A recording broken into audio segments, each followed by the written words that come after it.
Can I help you? Yes, you can, actually. I need a favor. Okay, then let's rephrase that. Do you know what time it is? 7:30 p.m. Do you want some free money or not? I'm pretty sure that I told you I couldn't work on the next Code Veronica part until the 17th. This ain't about Code Veronica, dude. I have something easier in mind that people really want to see. What are you talking about? You know just as much as I that a lot of folks really like our tier list videos, right? Do not tell me that you dinguses did another tier list. No, relax for a second. This is something much easier. All right, what did you do? The boys and I have been getting requests to make a tier list supercut, so we polled it to see what our community thought, and the vast majority voted yes. You do understand that compiling all the tier list videos may be a bit awkward, right? I know they don't exactly flow with each other, but I've thought of a way to make it work. Right, so where does me going on vacation fall back into this? It ain't much I'm asking for, Ben. All I'd like you to do is throw the videos together and add a little bit of commentary. The heck do you mean, commentary? We've been getting a good number of comments demanding you come back for a bit, so I figured why not have you drop some behind-the-scenes details for each tier list as a sort of transitional thing. I don't know. Okay, then let me ask. Do you think your vacation would be a bit nicer with $4,000 extra in your pocket? All right, so apparently most of you wanted it, so today I'm going to deliver it. Welcome all to the Barack and the Boys tier list supercut. Before we begin, I'd like to preface that a tier list compilation was previously an idea that the four of us was a bit skeptical about, but what ultimately helped us decide to put this little project together, aside from the vote, obviously, was the fact that a lot of folks seem to really enjoy having the several ranking videos as background content. So to pay our respects to them, we wanted to include them all in a big video for the sake of convenience. In addition to that, there's also the fact that the channel is going to be going on a short break. And rather than potentially leaving everyone without something extra for the month of July, Barack felt this would be something quick and fun to help hold you guys over for the coming weeks. With all that out of the way, it's time to dial the clock back to 2023. Our very first video was a tier list on Mario RPG games. The funny thing about this video is that the idea was brought up last minute as a sort of icebreaker, because prior to that, Barack and Joe didn't really know what they could talk about with Donald, being that he wasn't fully a part of their group until a short time later. So in March of 2023, they officially got together to record, and here's what came of that. You fellas in the mood to make a tier list? Sure, that would be a nice way to pass the time. What topic? I was thinking we'd talk about the Mario RPG games. What do you think? Banger topic. Let's fucking go. Okay, I think we should go by series. So let's start with the original Mario RPG. I thought this game was amazing for its time. Interesting characters, fun battle mechanics, and an absolute banger soundtrack. I mean, yeah, it's a good game, but don't you think the game's a little dated? Dated? You're fucking dated, Sleepy Joe. Don't start this list by giving shit takes. This is the game that introduced Mario to the RPG formula, assisted by none other than Square Enix themselves. Yeah, it started a new genre of Mario games. But are you implying that its mechanics haven't been bested by any other Mario RPG game? When you break it down, the game has a fun battle system that's easy to follow, a colorful cast of interesting characters, and the story, while simple, is done very well. I love Gino and the Culex boss. Sure, but I think it's okay to admit that the graphics are kind of ugly when compared to the other games. The whole timed hits thing is honestly not as polished and easy to follow as Paper Mario's action commands. Unbelievable. And personally, I found the Paper Mario environments to be more interesting to look at and explore. Oh, so there it is. The baby prefers the more coddling RPG over the fucking man's game. Mario RPG has the balls to stray from the lazy cookie-cutter worlds that have become standard in most Mario games. On top of that, it gives us a villain that actually poses a real threat to the world, unlike the usual Bowser kidnaps Peach, then tries to conquer the kingdom crap that Nintendo likes to revert back to. I get it, Jack, but I'm just saying, there are better games on this list that deserve the S-tier rank. The more I think about it, the early Paper Mario and Luigi games did give us something that improved on the stuff that made this game so good. For that reason, I'm okay with this game being A tier. That's fine. This list is already garbage. Calm your shit, Donald. We got more games to cover. All right, next is Paper Mario. A true juggernaut of the genre. Honestly, better than Mario RPG. This is why nobody likes you. Donald, he's not wrong. It's a really good game. But is it really better than Mario RPG? Honestly, when thinking about being a game that is more approachable to a new audience who is unsure about the RPG genre, I think this game does do a better job at delivering a simple but fun experience. Also, I've seen a lot of hacks and speedruns of this game that I found to be very interesting. Fine, I'll accept that. It is a good game, but I just don't think it carries the same charm. Charm is subjective. There are plenty of people who say the same thing about this game. Whatever. Okay, A tier it is then. The next game is Thousand Year Door. No fronting, the game is goated. Oh, absolutely. The one Paper Mario game that I would willingly die on the hill for. The world and characters it introduces are some of the most interesting in the RPG lineups. The items and badges make the battles super fun and dynamic. On the topic of battles, this game has peak action commands. Not to mention a fat, egomaniacal dictator, which I think Trump would find relatable. Oh yeah, Or how about that big ugly bundle of bones at the bottom of the pit of 100 Trials? Eh, Joe? Okay, enough. We all agree this game is S tier, so let's keep it moving. What do you guys think of Super Paper Mario? Mid. It wasn't that bad. Fucking mid. No, listen. I know this game takes a small step away from what makes the previous games great. It was a massive step. The whole platformer RPG concept made the game too fucking easy. But the story, Donald, it has a really nice story that touches the heart. Ooh, Paper Mario, the love ballad featuring the creepy magician and a fucking butterfly. Don't talk shit about Tippy. She's a god-tier partner with good writing and development. The tension built by her and Count Bleck's backstory creates a tension that no other RPG game has matched. Yeah, did the pixels have good writing? Oh, they added so much to Are the you game seriously aside putting from a few down this basic game abilities. story when you were literally just bitching about how the other RPGs had a cookie-cutter plot What the fuck are you talking Mario about? RPG? Wrong, I never said Each anything. chapter in this game The story contains is fine, worlds but that require overrated. you to face unique challenges with new monsters. Dragons, dating sims, fucking flowers, enslaving men. All the while being faced with the overarching threat, that being the end of not one but all worlds. Yeah. Mario is forced to team up with his rival to defeat a greater evil who is bent on eradicating all life. Because his little love bug turned into a butterfly. So sad. What a cruel world. How will they ever reproduce? You're a fucking ingrate. So your only point is that this game's dialogue was so good it made you cry. This game is high A tier. How about the gameplay? That's what made me cry because it was boring. Regular enemies and bosses are a cakewalk, requiring little to no strategy. Bullshit. Oh? I've never seen a game waste an opportunity like this one did when it had me travel from hell. A place that you're long overdue for, might I add, to a destroyed heaven. Angels at war with demons, and for what? Bone chill. Here we fucking go. They New hyped up a guy detractors that takes a always grand love to bring total him of up. 7 seconds to kill. Chapter 1's dragon boss was more intense than the boss that's supposed to be the runner-up to the grand finale. Whatever, go play your Super Nintendo RPG, you swine. I've heard enough. I agree with Trump when he says that the game is really easy. In my opinion, the change in styles, while not terrible, does set it back a bit from the previous titles. It's going to be a B tier for me. A fitting rank. Guess I'll have to accept that. Thank you. Okay, next game. Don't even waste your breath. Yeah, this game can't contend with anything on this list. Very well. Next game is Color Splash. A lot of people give it shit because it uses Sticker Star's formula. But I had a strange itch to replay this game not long ago, and I actually found my second playthrough to be more enjoyable. How? While the game does have super simplistic battle mechanics, they're not necessarily bad. But they're pointless because you get no experience from them. Not necessarily true. The more battles I fought, the more I got to increase the number of paint my hammer could carry. The more paint I could carry meant the more paint I could use in battle and to paint the world. So battles technically count for something. Yeah, I don't know, Obama. Maybe it's not horrible, but it's hard to call it good. Yeah, I'd think twice before fighting for this game, Barry. I mean, the game isn't great, but does enough to make itself fun for the player. It is by no means the best, but the hate behind it is overhyped. In this list, I'd give it a C tier. Fair enough. Next game is the most recent installment, Origami King. Ooh, puzzles. D tier. You'd rank it worse than Color Splash? This game's battle mechanics are not that bad. Not bad, but overly complicated, especially when fighting the bosses. And personally, I didn't care for the overall concept. Do you prefer Color Splash over this? Mainly because of the battle mechanics. I also found it insulting that they hyped up partners, but in actuality, they barely contributed anything to the battle system. They were just extra pieces of dialogue, nothing more. Sleepy tier for me. I don't know. While I did enjoy my first playthrough of the game, I personally don't see myself revisiting it anytime soon.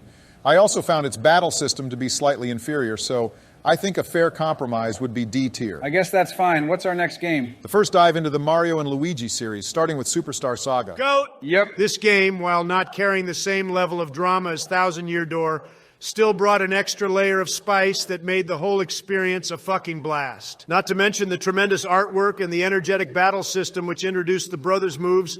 I could go on. Agreed, this game is an easy S tier. What about Partners in Time? I mean, yeah, What are you implying there? The game was a lot of fun. it was fun, but it didn't have the same impact. I disagree. The Shroobs brought a level of terror to the game that I felt added to its story. Let's be honest, they were pretty basic. I mean, come on, aliens, really? You talk like they weren't an actual threat. Unlike that big bozo Bowser, the Elder Shroob Princess actually held herself up as one of the biggest and baddest bosses in Mario history. Was it as big and bad as fighting Cacletta's spirit with 1 HP?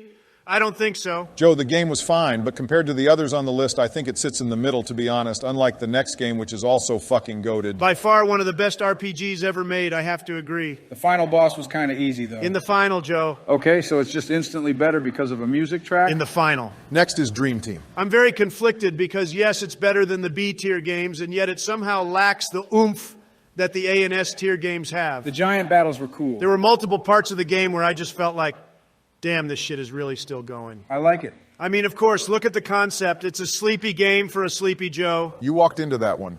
But yeah, the game is definitely good. I'd say bottom of A tier. That's acceptable. Agreed. And now Paper Jam. Bleh. Almost as dull as Sticker Star. Yeah. That game took a shit on everything I loved about Mario and Luigi. The final boss was cool to say the least. You know what's even cooler? Playing a different game. Definite D tier. All right.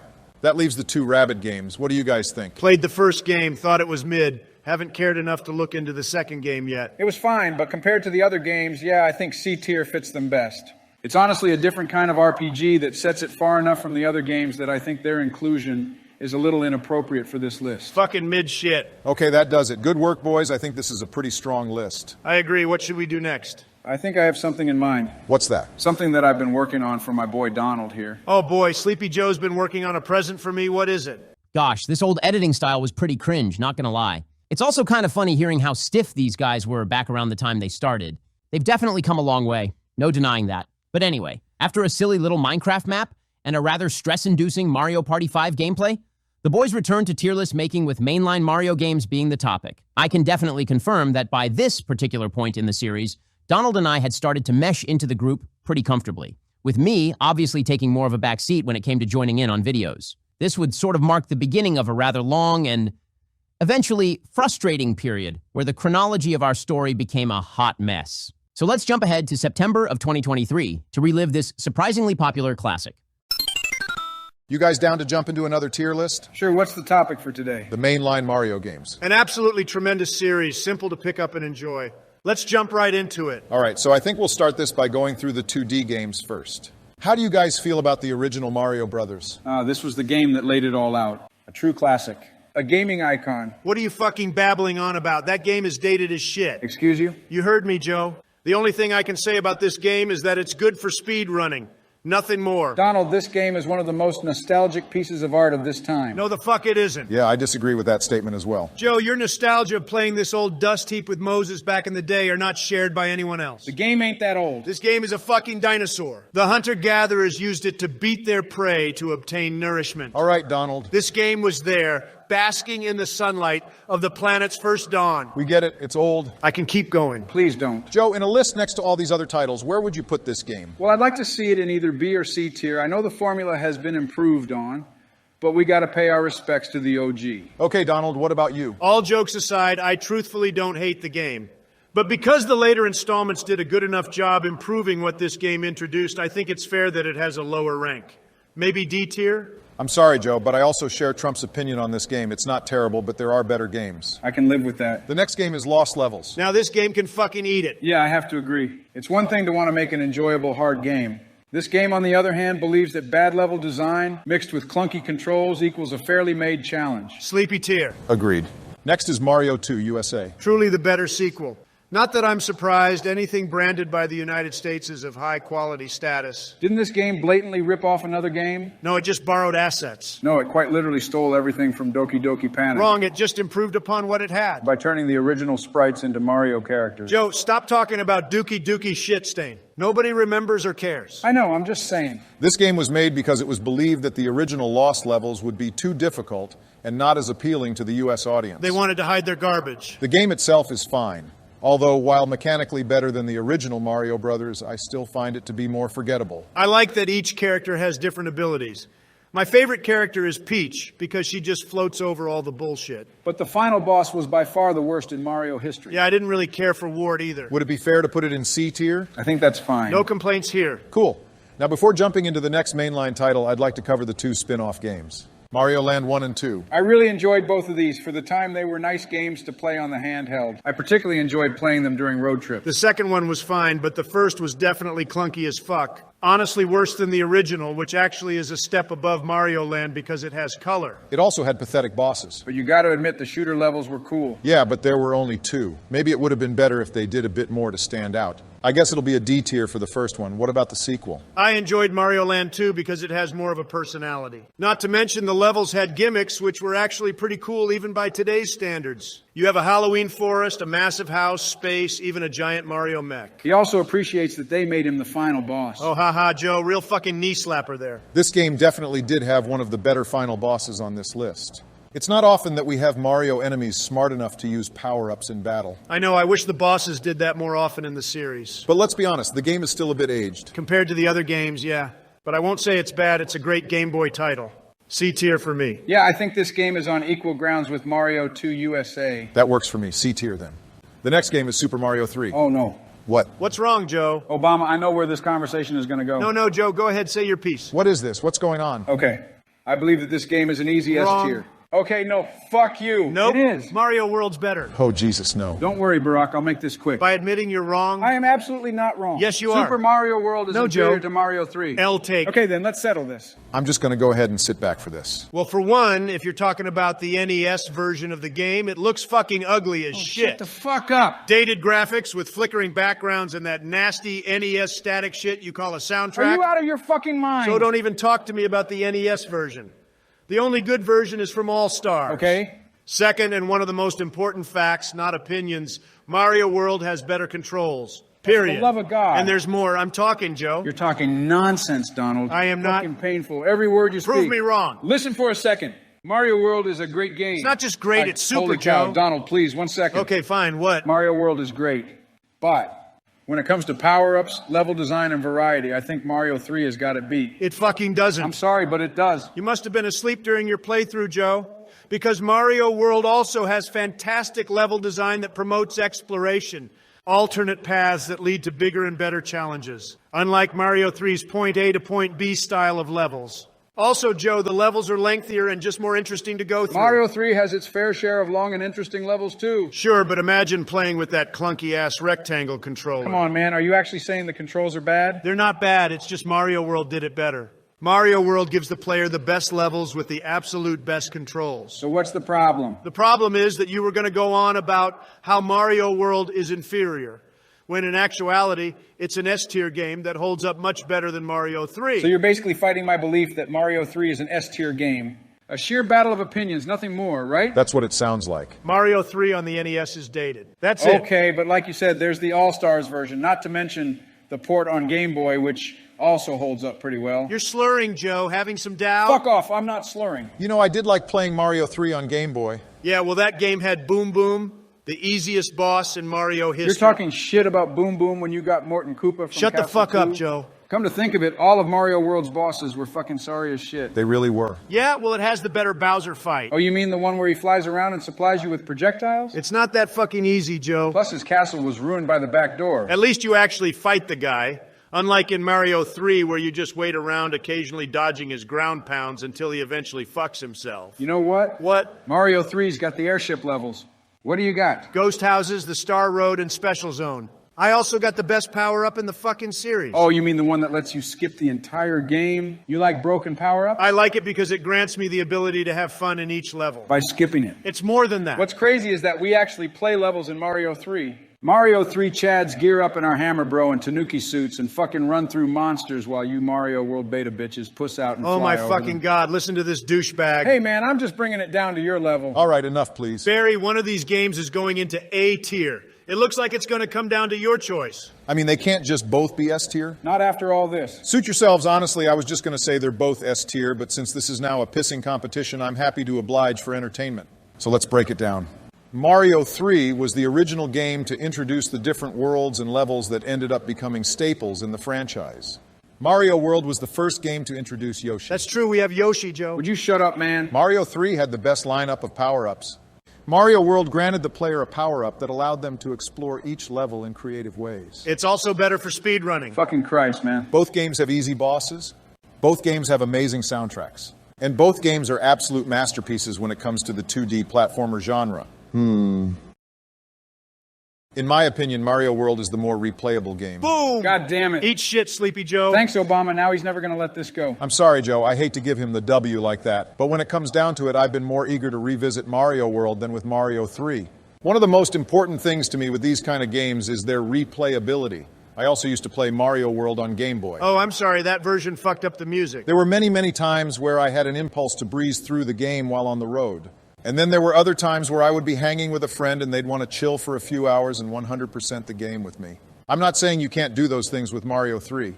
The thing is, the game is longer, so if I had to hyperanalyze my playthroughs, I would say that it's more likely that I'd burn out quicker with Mario 3 than Mario World. And Mario World has a different kind of charm that really makes the experience hit in a unique sort of way.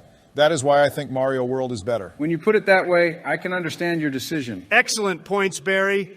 I couldn't have said it better myself. Considering all the yelling, I would have to agree. Anyway, I'll go ahead and put Mario 3 in A and Mario World in S tier. What's next? We're now going to cover the new Super Mario Bros. Games. What do you guys think of DS? To be honest, Barack, that series of games got a little worse with each installment. Slow your roll, Donald. New Mario Wii was not worse than Mario DS. Yeah, I would say New Mario Wii is the best of the bunch because of the multiplayer. DS brought back the classic Mario formula, introducing new and interesting bosses. Bowser Jr. was trash, though. But he's such a small portion of the game.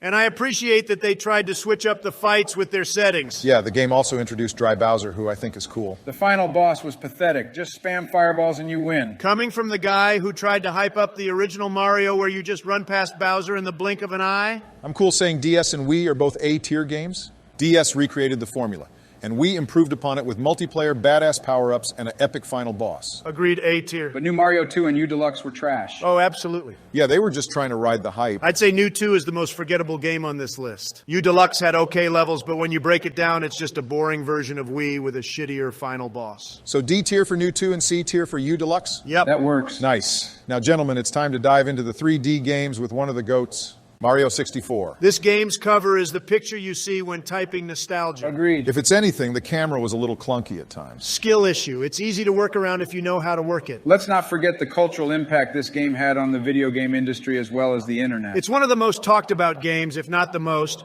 when it comes to speedrunning tricks. Fucking GOAT, put this game in S tier. For sure. What do you think of the DS version? Nintendo's great idea to ruin something that didn't need to be fucked with. That's pretty harsh, Donald. You're telling me I gotta hold down a button to run? Or use the stylus. Cringe. The game had a lot of content and even added Yoshi, Luigi, and Wario to the mix. Does that necessarily make it better? I guess not. C tier. No, it's still Mario 64 on the go. We got ports of the original now on Switch, so you can't even make that argument. A lot of people love this game, and I see the appeal. I think it's a B-tier title. Anything lower is criminal. Whatever. Next. Mario 3D Land. Fucking what? Oh, come on. Mario who? It was a great game. I didn't care for the 3DS. Well, I find it to be a decent title. Look at the remaining games on this list and tell me that it holds a fucking candle to any of them. It's generic and has been improved upon already. People aren't going to like this, but I guess C-tier. I don't care enough to fight for it. Okay. And now the game that improved on 3D Land's formula. More than that, Barry. Fantastic levels, interesting bosses, absolute banger soundtrack, and graphics for a Mario game. And then Bowser's Fury,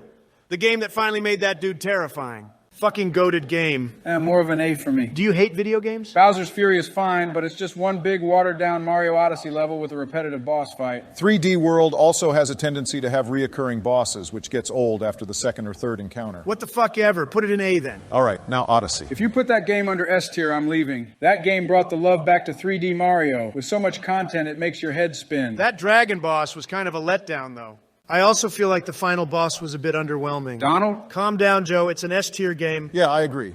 Now Sunshine. Why are you going out of order? No reason. I think this game is pretty mid, honestly. It wasn't that bad. Nice tropical settings. The bosses were kind of weird, but cool. And I actually really enjoy the soundtrack. It's okay, but the game has got some bugs and red coin missions with ridiculous difficulty spikes. And that final boss was by far the worst in the game. Fair point. I guess I just have a bit of a bias because I love GameCube. Would you be cool with B tier, Donald? Because that's what I'm feeling. Yeah, that's fine. Finally, we have the Galaxy games, and well, Galaxy 2 was trash. Whoa. What the fuck did you just say? I'm saying the first game was goated and the second game was boring. Barack, Galaxy 2 expanded on what made the first game so good. No. The Comet Observatory was far better than that lazily made spaceship. The bosses felt more generic, and the Bowser fights were absolutely terrible. I don't even know what to say. And honestly, fuck the green stars. They were a dumb way to pad out the game. They unlocked the final level, which was a fantastic challenge. I don't agree. It wasn't worth it. Skill issue. Actually, the perfect run was a little ridiculous. Again, skill issue. Also, the whole map system Galaxy 2 had ruined my immersion. I loved the transitions Galaxy 1 has from level to level. Okay, but the actual levels in Galaxy 2 had more to them. Did they?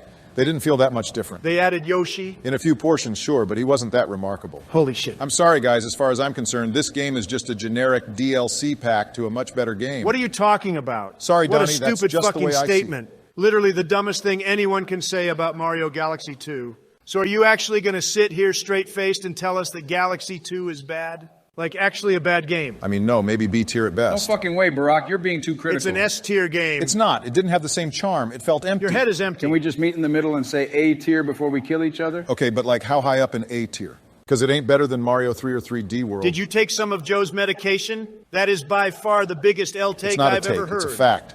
I'm fine with it being above New Mario DS, but no higher. And you were judging Joe and I about our previous argument? Sorry, bud. Fuck off, Obama. Wow. The truth hurts. Okay, fine. Just put it in A tier so we can end this. Very well, I respect your opinions. Yeah, thanks. I can't believe this. Believe it. Now let's move on. To what? I need to take out some aggression right now. How do you propose to do that? I have an idea. They literally went from ranking Mario games in the morning to playing Subspace with George all the way to near midnight.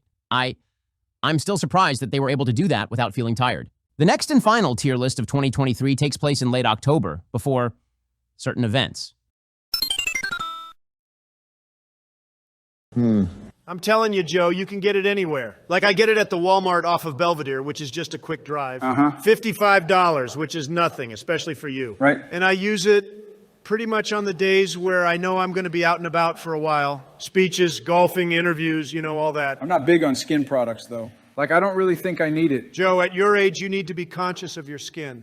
At least some moisturizer, for God's sake. You talk like it's magic. I'm serious, Joe. It could go a long way. I don't know, Donald. With a good routine, you could look a whole 2 years younger. Okay, I'll think about it. Just you wait, Joe. When the next election comes around, people are going to look at you. Then they're going to look at me and think, wow, Trump takes care of his skin. Yeah, okay. Hey, guys. Hey, Barack. What's up, Barry? Remember when we played Mario Party 5 a while back? You got dunked on by Boo? Do I remember the game which had me wake up in a cold sweat thinking about that floating ball sack? Yes, Donald. Why, yes, Barry. Why do you ask? I'm having an impulse to jump back in for a rematch, and I want you two to join me. Oh, yeah?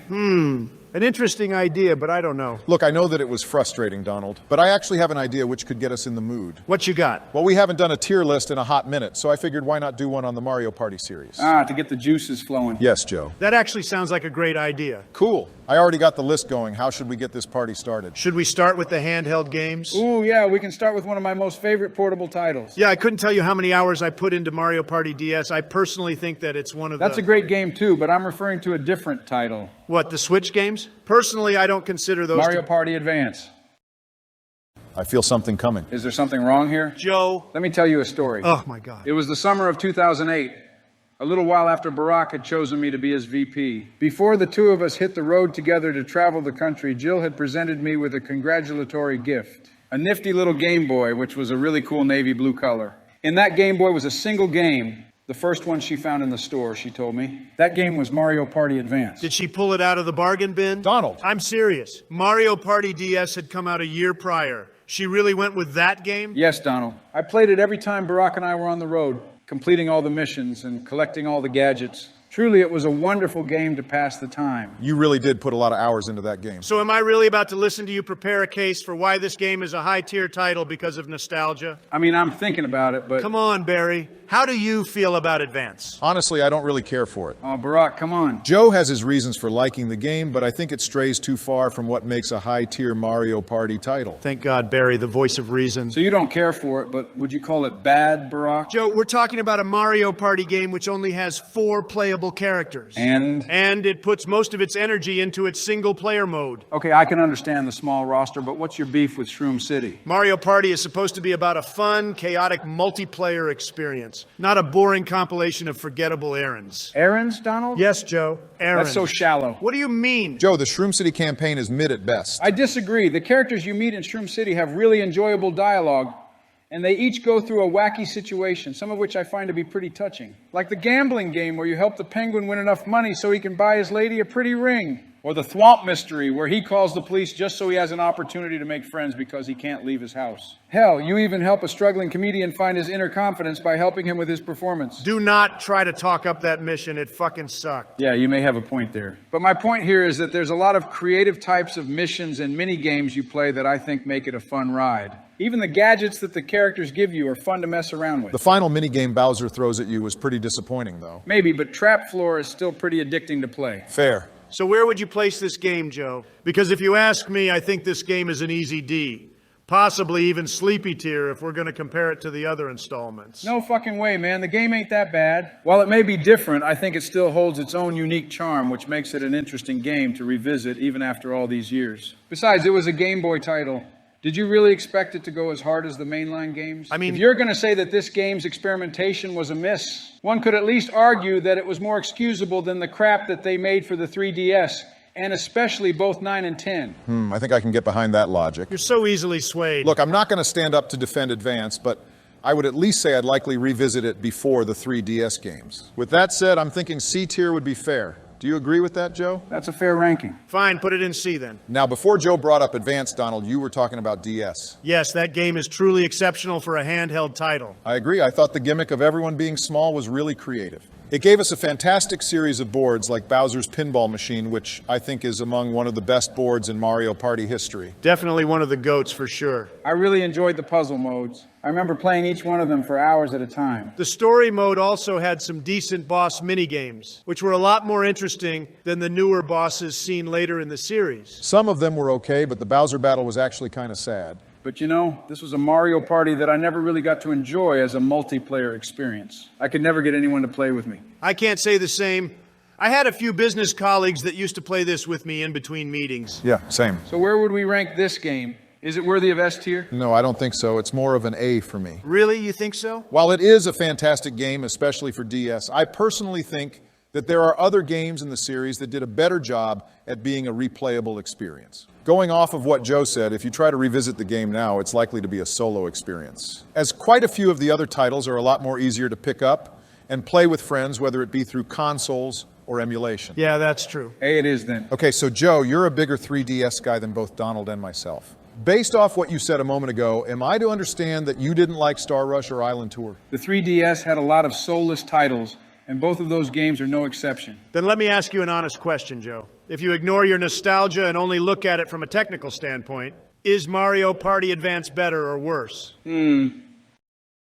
Okay, I see you're thinking about it. Do you like the games? Absolutely not. But when I look at them, I have to say that they at least carry some of the elements that make Mario Party good. But how well do they implement those elements? Sure, they got some boards and some okay mini games, but when I look at the time they came out, I feel like I could argue that DS could have been used as the perfect reference of how to make a better portable Mario Party game. Yeah, but instead the developers wanted to experiment with something that honestly wasn't all that great. But Advance was just so fucking off from what makes Mario Party so fun and replayable. It had more heart, Donald. Yes, it was very different, but when considering the hardware limitations as well as the overall timing, I could find the Game Boy title having more of an excuse to sway from the other games than the 3DS titles. So because it was on Game Boy, that excuses it from being worse. Advance was definitely more creative than Star Rush and Island Tour. Sure, its overall concept is a miss when compared to the mainline games, but I do personally find more enjoyment from it than either of the 3DS titles. And both of them just felt so unbearably dull. For that reason, I would say they're both deserving of the D tier rank. Agreed. Yeah, I'll admit you two opened my mind a bit there. What game is next? Should we consider the Switch games as handhelds? See, as I was going to say earlier, most people honestly just consider them mainline titles. Technically, you can play them as a handheld game. Yeah, I've done it. Well, we're already talking about them, so let's just talk about Super Mario Party first. Wait. What's wrong? I feel like we're forgetting something. Really? What other handheld title are we forgetting? Oh, this game. Mario Party, the top 100. Oh, Please. you said that with so much enthusiasm. Not big fans of this game, I presume? We could have been talking about the Switch titles right now. Sleepy. Yeah, that game was a total waste of time. You sure? Yes, Barry. Why the hell would I bother with a game that only has half of what made Mario Party great? Yeah, I figured that'd be the response there. What's that other picture in the lineup? Mario Party E? Oh, that's, let me see. Mario Party E is a board game for the Game Boy Advance that uses the e-reader accessory. It was released on February 17th, 2003. It comes with 64 cards, a playboard, and an instruction booklet. The game was only released in North America. The game makes use of artwork and characters from Mario Party 4.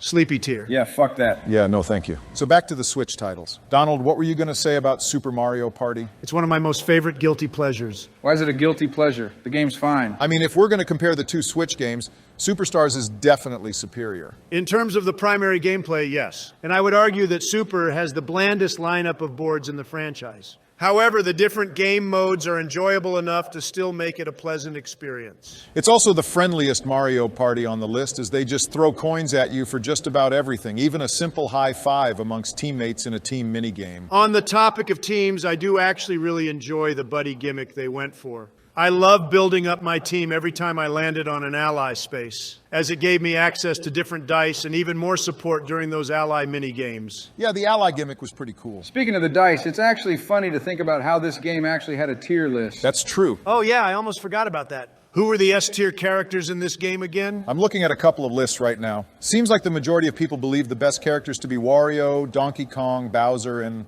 Boo. Ugh, seriously. Yeah, unfortunate. Go figure. Gotta be a fucking try-hard even in this game. So where would you two place this game? If you ask me, I'd say B tier. It's got a fantastic roster, the biggest in the series, as a matter of fact. But overall, it just doesn't have the same qualities that made Superstars and the earlier titles so good. Yeah, B's fine with me. And what about Superstars? One of the best installments in the Mario Party lineup. Very true, Joe. This game is the best modern Mario Party experience to go back to. What would you consider modern? Anything after 8. All right. I do agree. This game brought back a lot of amazing boards and mini games, which makes this an exceptional experience with friends. I also got to pay my respects because it's the first official game to give the players the online experience everyone was yearning for. Too bad about Spaceland, though. Yeah, every Mario Party's got that one board. Not DS. Nah, if I'm being honest, Donald, Kamek's library was not that memorable. Wrong, Barry. Bad opinion. Whatever, Donald. So I'm feeling high A tier. Do we all agree on that? Yes. Yep. All right. So let's get this out of the way. Where are we putting Mario Party 9 and 10? Are they above or below Advance? Above. Below. Oh, come on, Donald. Why don't you come on, Joe? I mean, honestly. We gave you some rope with Star Rush and Island Tour, but 9 and 10 are more approachable than Advance. But they got that fucking car. So does Advance. Yeah, the whole campaign. That game was the pioneer of the damn car. Look at it this way. No, Joe. Damn it, Donald, look. Jesus. Both the Wii and the Wii U were perfectly capable of running a good Mario Party game. Mario Party 8 may have been pretty average. But the horrible direction they decided to go with 9 and 10 was just more inexcusable. No, see, you can't just keep saying that. You can't just keep saying, no, Donald, nuh-uh, Barry. Mario Party Advance has more of a right to be a bad game because it was the first to be a bad game. It was not a bad game. 9 and 10 are shit shows, yes. But you can still find a way to make them fun with friends. I don't fucking agree. Well, I agree. What the fuck, Barack? Every board is a linear path. Advance's board actually allows exploration. Well, in Advance, you can also run out of gas if you lose mini-games, which sends you back to the start. If you're a fucking scrub, sure. But losing in Shroom City doesn't erase progress. In fact, you would have to exit and rejoin as a different character anyway, because each of the 4 characters have unique missions that only they can complete. Which is annoying. You're fucking annoying. Jesus, calm down, Joe. You're fucking up your mic. So, Donald, what good things can be said about 9? Some of the boards can get creative. There are 7 of them which each have unique concepts and bosses. I also give them credit for having 3 different types of cars. The extra details are appreciated. But here's a hot take, if I'm going to be honest, while 10 had less boards, I feel like they were a little more interesting. Not to mention the boss battles were better. Yeah, the only thing I can really give 10 credit for is having one of my favorite Bowser battles in the franchise. Fair enough. The Bowser Party mode was dog shit, though. True, it's unbelievably one-sided. It's pretty fun being Bowser, though. Yeah, I'm sure you'd find some appeal in being the asshole in that mode. Of course, I'm the asshole, Barry. You wouldn't find me playing either of these games unless there was some kind of personal benefit. That's pretty silly, Joe. I'm sorry, they're just not fun. Well, as a multiplayer experience, I think you can still find some more enjoyment out of what they have. Agree to disagree. I fucking hate it when people say that. Sorry, boys. I got my personal feelings, and they are what they are. Whatever you say, buddy. So, Donald, I'm thinking high C for both. Despite Joe's feelings, that works for me. I would have put them in C anyway. If you were going to put them in C, then why get all fucking boo-hoo, crybaby, butthurt bitch over? I put them below Advance, Donald. Were you not fucking listening to me? Calm the fuck down, please. It's mainline time. Hey, I'm not the one crying. Now, put 8 in B. No. What do you mean, no? 8 is a Wii console classic. B is too low for it. What? Huh? I remember being hyped when I saw it on the old commercials. We would like to play. Barry, 8 is the middest fucking shit. You can fuck right off with that opinion, Donald. When's the last time you played it? About a couple of years. So enough time for you to forget about the shitty motion controls? They were not that bad. Agree to disagree. Fucking. Let's walk through a few pros. Mario Party 8 has one of the best rosters. That's true? It also had some pretty fun minigames. Name 5 right now. Gun the Runner, Booting Gallery, Saucer Swarm, Scooter Pursuit, and Breakneck Building. Acceptable. It also has some decent boards. Oh, like Goomba's Booty Boardwalk? Yeah. No, you fuck muffin. Like Koopa's Tycoon Town, which is one of the absolute best boards in the franchise. That's true, Donald. Fuck Muffin. That board reminds me of a Monopoly game. Exactly. You got to play like a true capitalist, which is something I thought Donald would appreciate. It's a fantastic board, Barry, but it's like the only memorable one from the game. The train one was pretty all right. Yeah, it's just all right. Sure. This game is fucking mid, Barry. It's not, Donald. Mitty, the game is shitty. Joe, are you not going to back me up here? Come on, you and I had several sessions where we both had a lot of fun. That's true. I do enjoy this game. But you know what, Barack? I don't recall you being by my side a moment ago when I fought for advance. Oh, no, you fucking don't. So, yeah, I say this game goes in B tier, Donald. Thank you, Joe. Consider this payback for your take on Galaxy 2, Barry. You know what? You two said you liked this game back in our last Mario Party 5 session. Now you're talking shit about it? Well, yeah, because I'm comparing it to the N64 and GameCube games. Is this one even your favorite? It's one of my favorite Wii games. Okay, Wii games. But is it your favorite Mario Party? Barry?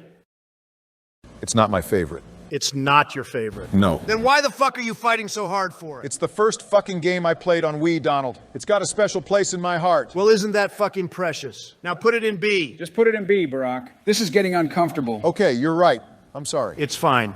Now, do you want to jump into the 64 games, or should we just go to GameCube? Let's go backwards for a bit and talk about 7. If you want to talk about a mid-game, Donald, I think this is it. Really? Between the 4 GameCube games, I've honestly played this one as well as 4 the least, so I don't really have much of a personal connection with it. But one of the main things that keep me away from this game is how aggressive Bowser is with the whole Bowser time gimmick. You can spend your time grinding out mini-games for coins, and then after 5 turns, the fucker does something that costs you 20 coins for no reason. I couldn't tell you how many times that fucked me over. A fair argument, I suppose. This game wasn't too bad, but it certainly isn't the best of the 4 GameCube titles. But I do have to give it credit for having some cool boards. They were okay, but I honestly don't believe that they hold up as well as the boards from the other 3 games. So I'd say bottom of B. What do you think, Joe? I never gave a shit about this game. Of every Mario Party game, I played it the least. But I realize that isn't fair to it. So I guess if you two agree on B, then that's fine with me. All right, well, yeah, I do agree with the B rank. While we're at it, I think we should put 4 in B as well. You sure? This one's pretty popular. Yeah, I've tried revisiting this game, and for some reason, it just doesn't hold up as well to me. 4 is so deep in 5 and 6's shadow that I'd argue it's almost not even worth picking up. Okay, well, I wouldn't say that, Joe. That's a pretty harsh take. Sorry, guys. It's really not a bad game, but I just don't really find the same level of enjoyment from it. Also, the board designs are dull as hell. But it's got some really memorable mini-games, some of which are regarded as the best in the series. Yeah, like Dungeon Duos and Book Squirm. Sure, but overall, would you two play this game over 5 or 6? Well, there it is. B tier. I feel like that's going to upset some people. It is what it is, man. So moving on, I think we all can close out the GameCube games by saying that 5 and 6 are both S-tier games, right? 6 for sure. Is something wrong with 5, Donald? Not at all. I just think that 6 is in its own league. Is that fucking right? Because, okay, let's just take a step back and talk about 5 for a bit. Yeah, let's do that. Because I just feel this aura of salt just surging from your direction. Not at all. I'm fine. Fucking fists clenched and everything. Just make your damn case, Donald. Okay.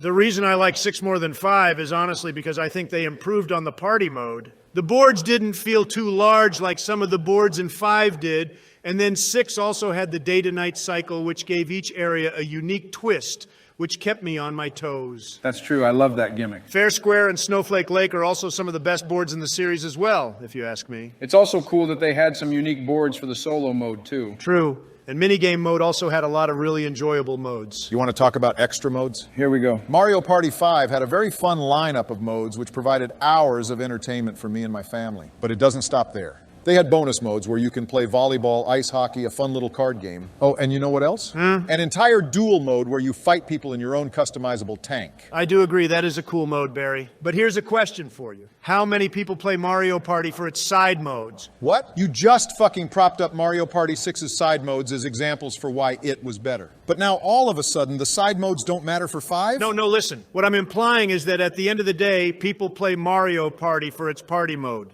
And 6 did it better. Oh, fuck off, Donald. What? I'm not at all saying it's a bad game. Why are you being so aggressive? Joe, which game is better, 5 or 6? Fuck that. You're gonna yell at me. No, I'm not gonna yell. This was supposed to be fun. This is fun, Joe. And look, I'm willing to agree that they're both S-tier games. But Joe, if you had to pick which one goes above the other, which would it be? Despite the gun to my forehead here, I will actually agree with Barack on this. If we look at the game as a whole, I think that Mario Party 5 has enough content to keep the player's interest, thus earning it the S-tier rank. Thank you, Joe. Okay, fair enough. 6 just improved on 5's party mode in all ways, but I guess that doesn't matter. They're both in S-tier, Donald. Okay, what do you what fucking the fuck want? ever, Barry. Get off my back.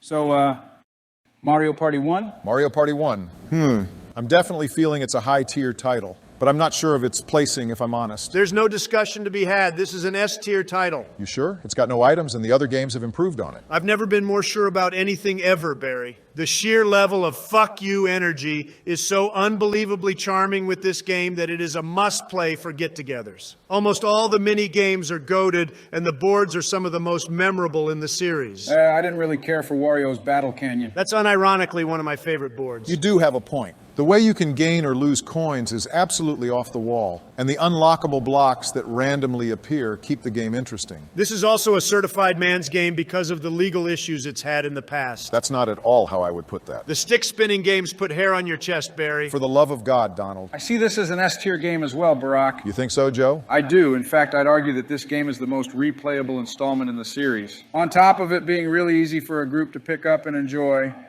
it's super fast-paced, which is great if you're looking to play a couple of boards with the fellas in one session. That's actually something that I really love about the N64 games. The newer games really slow things down, which honestly drags out the gameplay. Right. So if 1 is in S, then where would we put 2? Okay, real talk. 2 is honestly a little overrated. Absolutely not, Donald. It's a great game, just not the best, Joe. Give me one good reason, Donald. One. It introduced Spaceland. Okay, good argument. Mysteryland was honestly trash as well. There was also just something about the mini games that just didn't feel as charming to me. A good chunk of them were brought back from Mario Party 1. Yeah, but they amped up the fuck you factor. Unlike 1 or even 3. This game doesn't feel like it has that same playful animosity towards you. It just feels like it hates you. It spits in your face and gets real close to say, fuck your family, your dog, your cat, everything that makes you smile.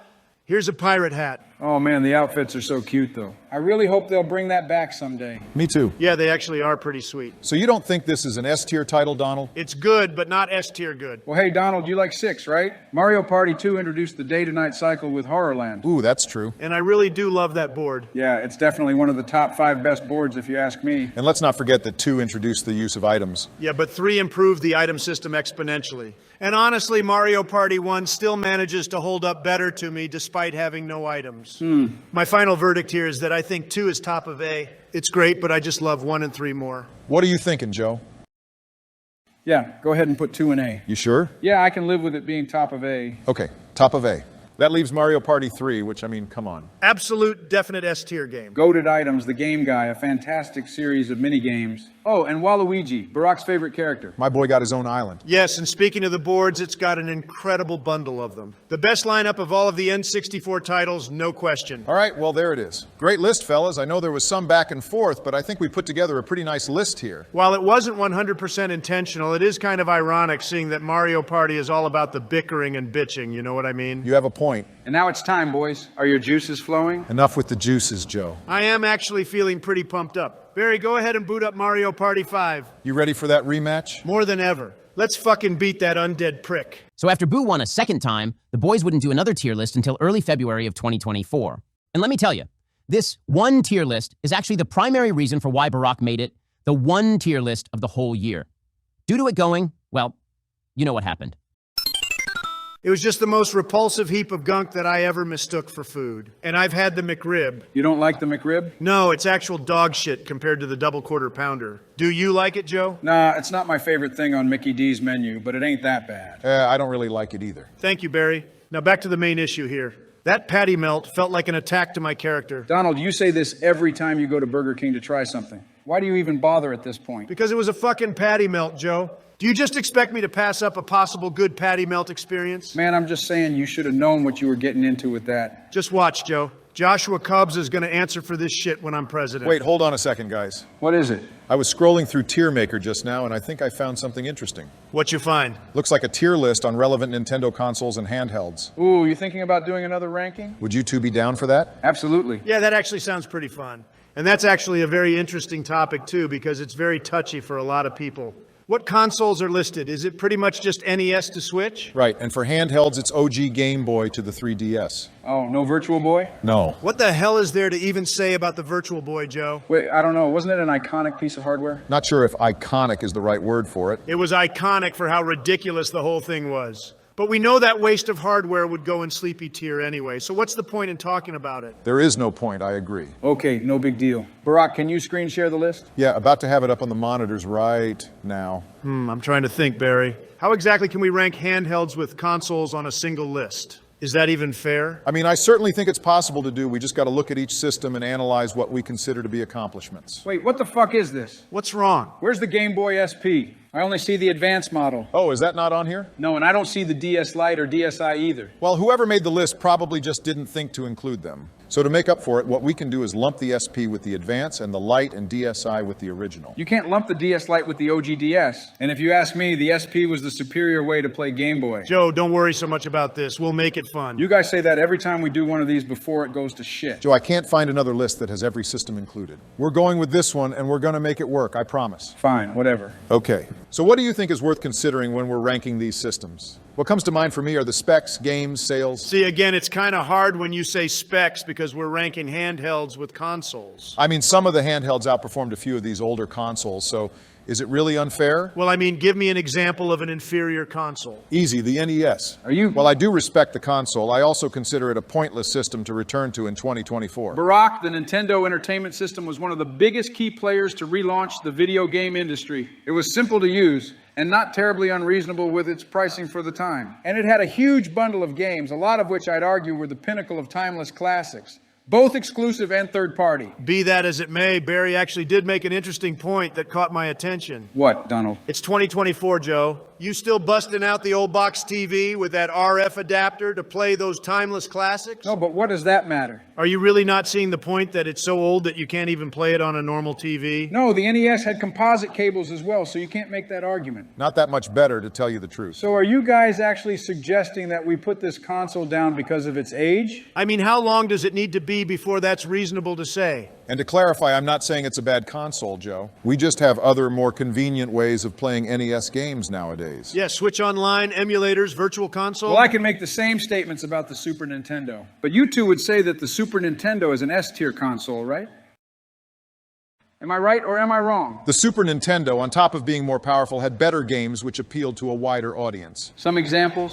Super Castlevania, Mario World, Super Metroid, Donkey Kong Country. Don't forget Mario All-Stars, which has the better version of Mario 3. What's on the NES again? The OG Zelda, fucking Mega Man 2 Contra. Back to the Future, Deadly Towers, Bible Adventures. Bible Adventures. Okay. Oh, and how could I forget Action 52? The Super Nintendo had bad games too, Barack. I know, but you're over here complaining like the NES is perfect, when it's simply not. And again, it's not a bad console, I just don't see much point in going out of my way to play games on it anymore. Yeah, it's not relevant, Joe. So where would you say it goes on the list then? Probably D tier. Well, really? Not even C? Joe, when I put it next to other consoles today, I honestly feel it's fair to say it's a D-list system. Hell, D's being generous if you ask me. You know what? I don't fucking agree with that, but go ahead. I see I'm outnumbered here. I'm sorry, Joe. Don't worry about it. Just move on to the next system, please. For sure. What should we talk about next? Why not shift it over to the handhelds for a bit, because I got something I want to talk about. Sure, go ahead. Okay, so Joe, I'm going to go ahead and lay it out now while you're seething. Oh, Jesus. What, Donald? The OG Game Boy is the most primitive, sleepy tier-ass console on this list. Well, I fucking hate you, Donald. Oh, damn. See, I knew it. Really? He's mad because he's a handheld guy, Barry. Man, Donald, that's a bold claim to make considering how huge the Game Boy was for the time. No, it was more than just huge, Barack.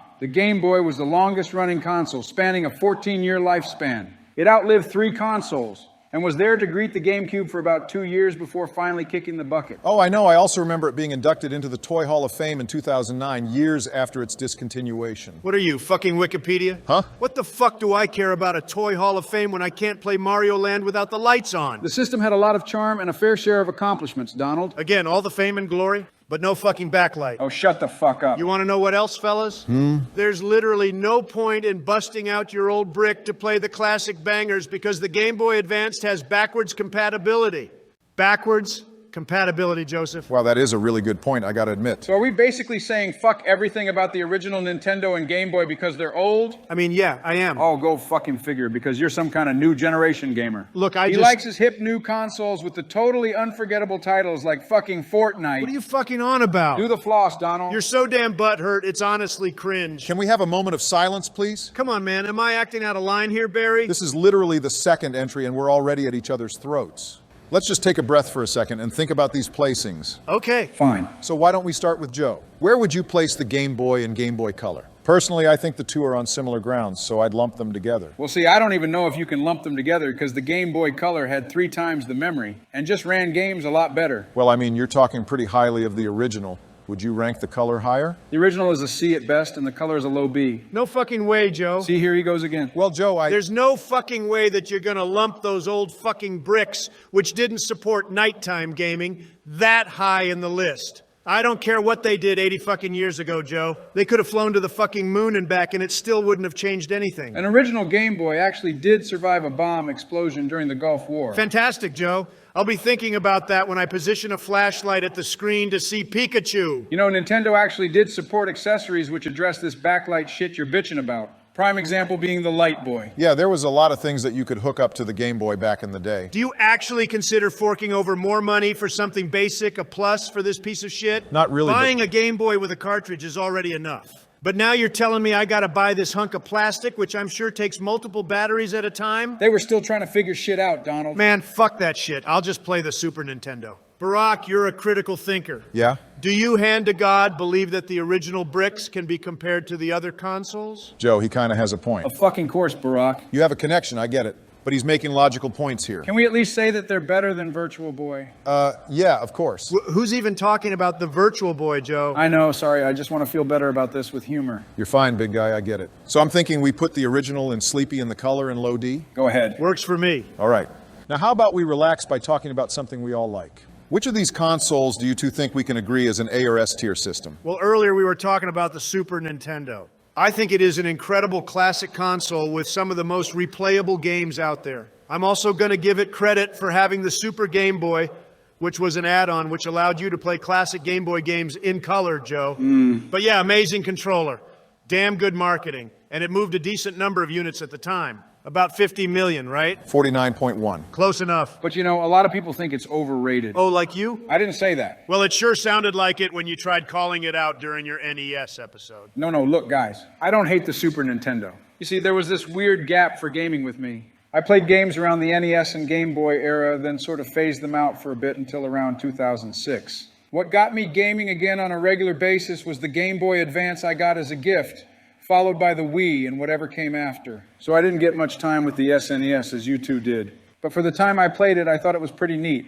At least some of the games anyway. So for me, it would be an A-tier system based on that. I understand where you're coming from, Joe. But this console honestly earned the name Super. You know what I mean? Yeah, I give the Super Nintendo credit for getting me into gaming in the first place. It's the GOAT of classics, at least for Nintendo anyway. Well, there it is then. Go ahead and put it in S. Very good. What next? I think it's also safe to put the Switch in S tier too. Yeah, numbers-wise, it's for sure Nintendo's most marketable system, selling over 132 million and counting. Very true. I always have a Switch on me when I'm on a road trip. Playing AAA games on the go really is an incredible thing, if you ask me. Hell, I would have never thought I'd be playing Mario Galaxy on a plane 15 years ago. Another thing that I also want to appreciate is that it's very easy to pack and set up. Right. Like I remember back around 2007, I took Michelle and the kids for a trip down in Georgia. We rented a cabin for about a week and I wanted to have some entertainment for the nighttime, so I packed the Wii. The setup, while not the worst, still felt like a process because you got to hook up the cords and then of course find the right positioning for the sensor bar. And then now with the Switch, all you got to do is get the dock, hook up two simple cords, and boom, you're ready. And then the Switch has a great deal of GOATs in its game library. Out of curiosity, which games have you two been investing the most hours in this past year? For me, it's been a lot of Mario Kart lately. I've invested over 200 plus hours in Smash Ultimate. I don't know if that's something worth bragging about, Donald. I mean, it's more entertaining to me than a racing game. A racing game, which, by the way, is older than a few of the consoles on this list. Any other games that you've played? Yeah, I actually have invested a lot of my recent downtime into the Mario RPG remake. Ooh, I loved that game. I fucking know, it was amazing. What about you, Barry? Honestly, I've been drifting between a few games. Mario Odyssey, a little bit of some Tears of the Kingdom, and actually thinking back to when I first got the Switch. I did play Breath of the Wild a whole bunch. Good game. And I'm sure when the Thousand Year Door remake comes out, that's all my life is going to be for a good month or so. That's going to be hype. But we're kind of digressing a bit here. I'll just put it in S. Is that okay? Absolutely. Yeah, go ahead. Well, why don't we dive back into the older handhelds to talk about the Game Boy Advance? Joe, I'm sure you got some big pointers here? Well, like I said, the Game Boy Advance was the thing that helped me get back into gaming. You guys remember Jill's the one who got it for me in '09, right? Right. After having some time 100%ing Mario Party Advance, I checked out some other games. Mario and Pokemon mostly. I personally loved Pokemon Sapphire. And when I picked up Mario and Luigi for the first time, I spent days glued to that shit. Same here. Superstars is honestly one of the best RPGs out there that is easy to pick up for a casual audience. And you know the funny thing? The Advance also got me into some of the Super Nintendo games because there were quite a few that were ported to it. Super Mario World, Yoshi's Island, Earthbound, Final Fantasy VI. Final Fantasy VI? You preferred playing that on Game Boy? Yeah, it had better translation on the Game Boy than on Super Nintendo. But the music took such a huge hit, though. Maybe, but I didn't care much about that. Everyone's got their preferences, I guess. Donald, what do you think about the Advance? I'm noticing you're not really saying much here. Nah, I'm just letting Joe talk.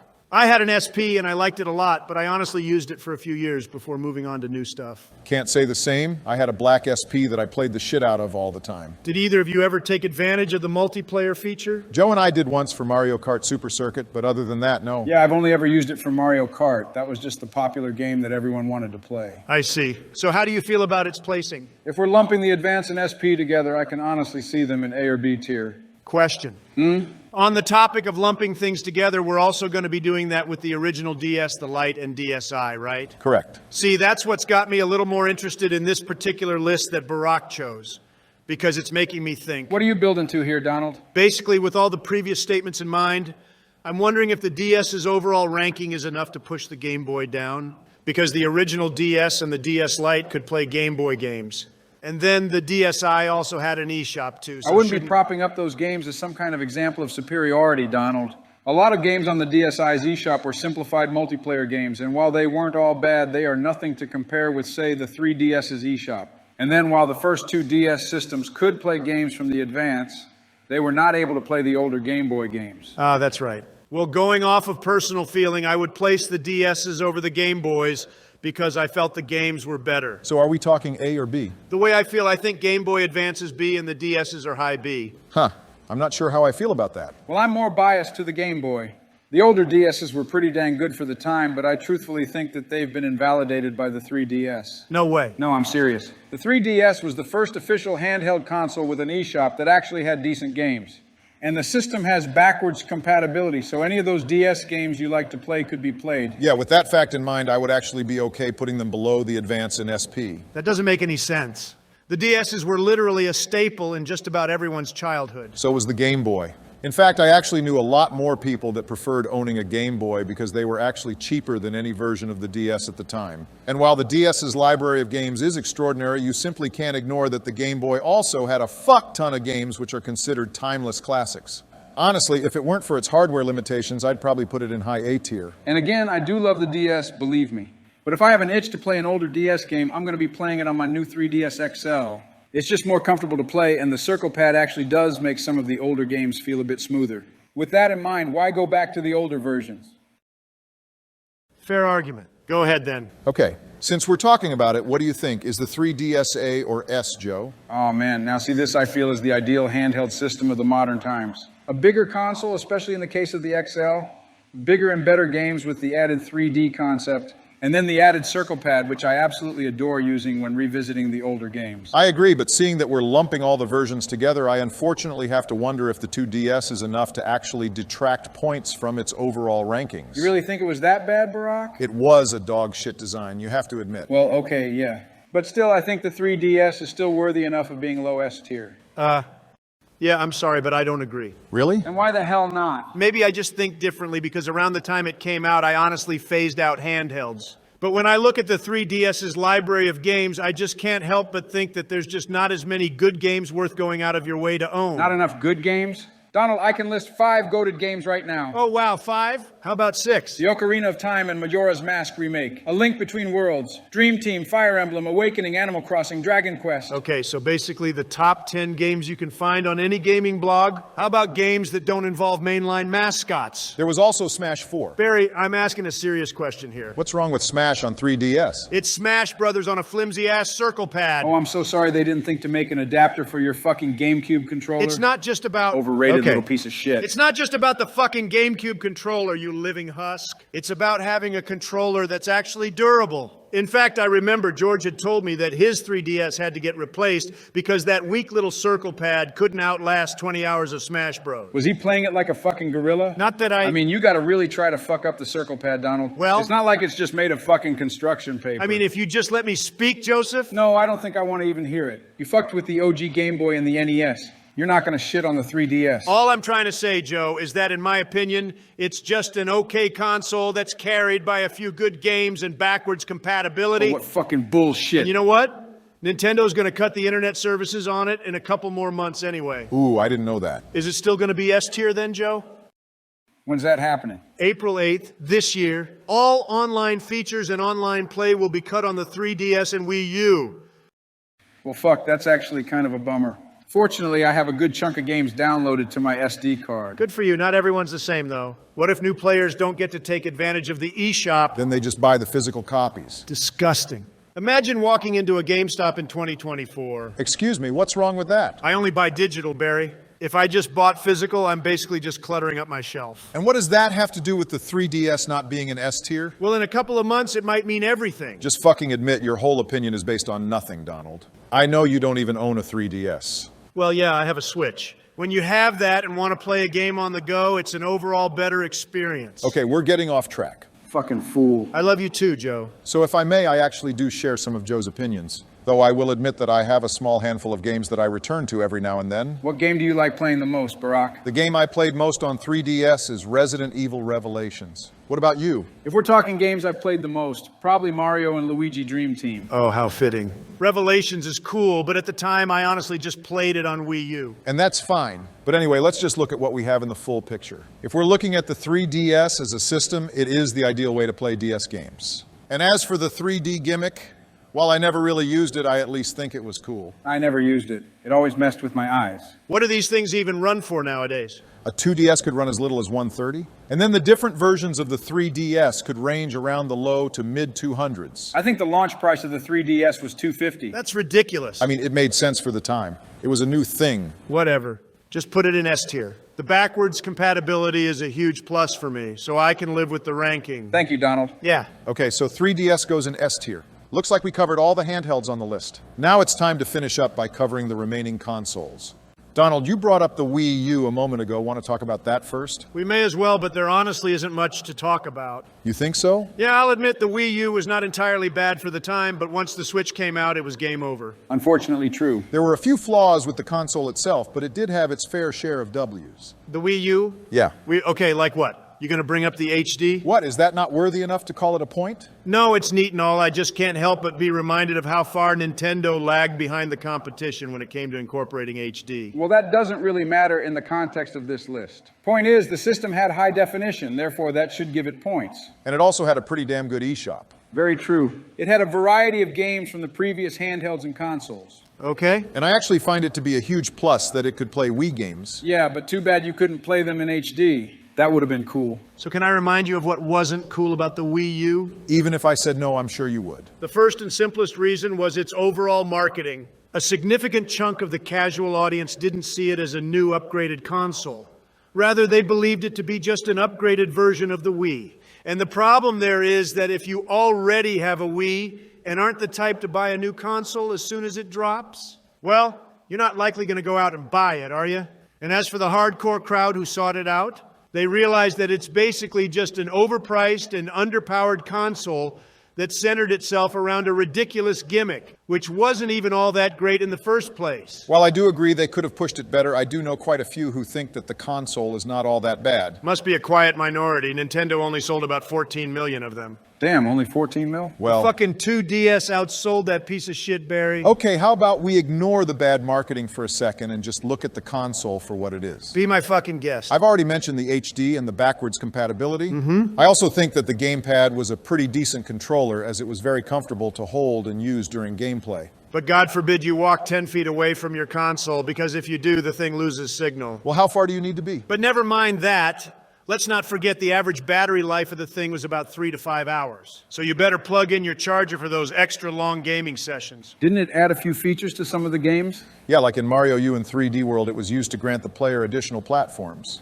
Wow. All right, Donald. The next generation of gaming, everybody. Look, man, I'm just trying to make a case for why it isn't a sleepy tier console. No, it is not a sleepy tier console. The bigger, more popular games on the console are enough to push it high enough to where I would feel comfortable putting it in one of the middle tiers. Yeah, games like Bayonetta 1 and 2, Star Fox Zero, Arkham City Armored Edition. And then, Donald, you said you liked Revelations and Smash 4, right? Yeah, Revelations is cool. And Smash 4 is certainly a game. But You know, the whole thing about the Switch porting these games over on top of all the problems and the soon-to-be shut-down online features really just make this a pointless system to me. So I'd put this in low D. Well, for what it is, the system has enough for me to say it's C tier.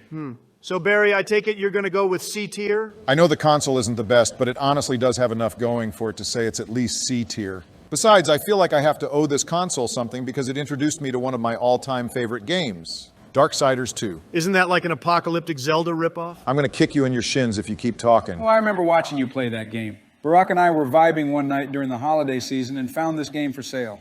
It was only going for $5, if you could believe, and we decided to get it as a joke because we thought the main character looked edgy. Lo and behold, we entered a full-fledged game with an exciting world, a badass character, and a truly fantastic combat system. Exactly. And because of that, I went and played the first and third game and fell in love with those two as well. So I thank the Wii U for that. Okay, fair enough. Put it in C. Okay, thank you. So how about we finish this off chronologically and talk about the Nintendo 64? Ah, yes, Nintendo's first step into the third dimension. Put it in A. That's it? Yeah. The Nintendo 64 had some of the most amazing classics in gaming history. It also had a great deal of forgettable ones, not to mention a ridiculous controller. True.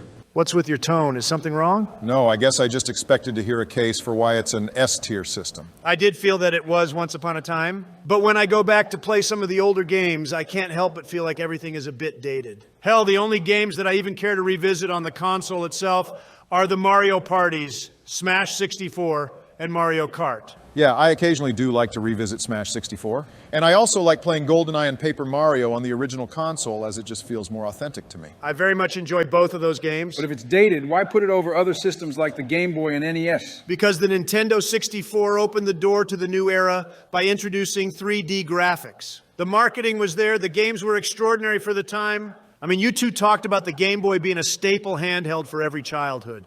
Well, this was the console that just about anybody had. But you know, as time goes by, things get better, and frankly, while I cherish the nostalgia built by this console, I just can't find that enough for it to be pushed into the S-tier rank anymore. Understandable reasoning. Man, real talk, that actually kind of hurt to say. How do you feel, Barack? I do agree that it's an A-tier console. Of every one of the systems, I do revisit it the least. But still, I think it's done amazing things and has enough quality to keep it among the GOATs. So yeah, A would work for me. Okay. Joe, do you really not have anything to add? I mean, like I said earlier, I skipped this era of gaming before getting my hands on the Game Boy. I did, of course, purchase one, but I only had a handful of games.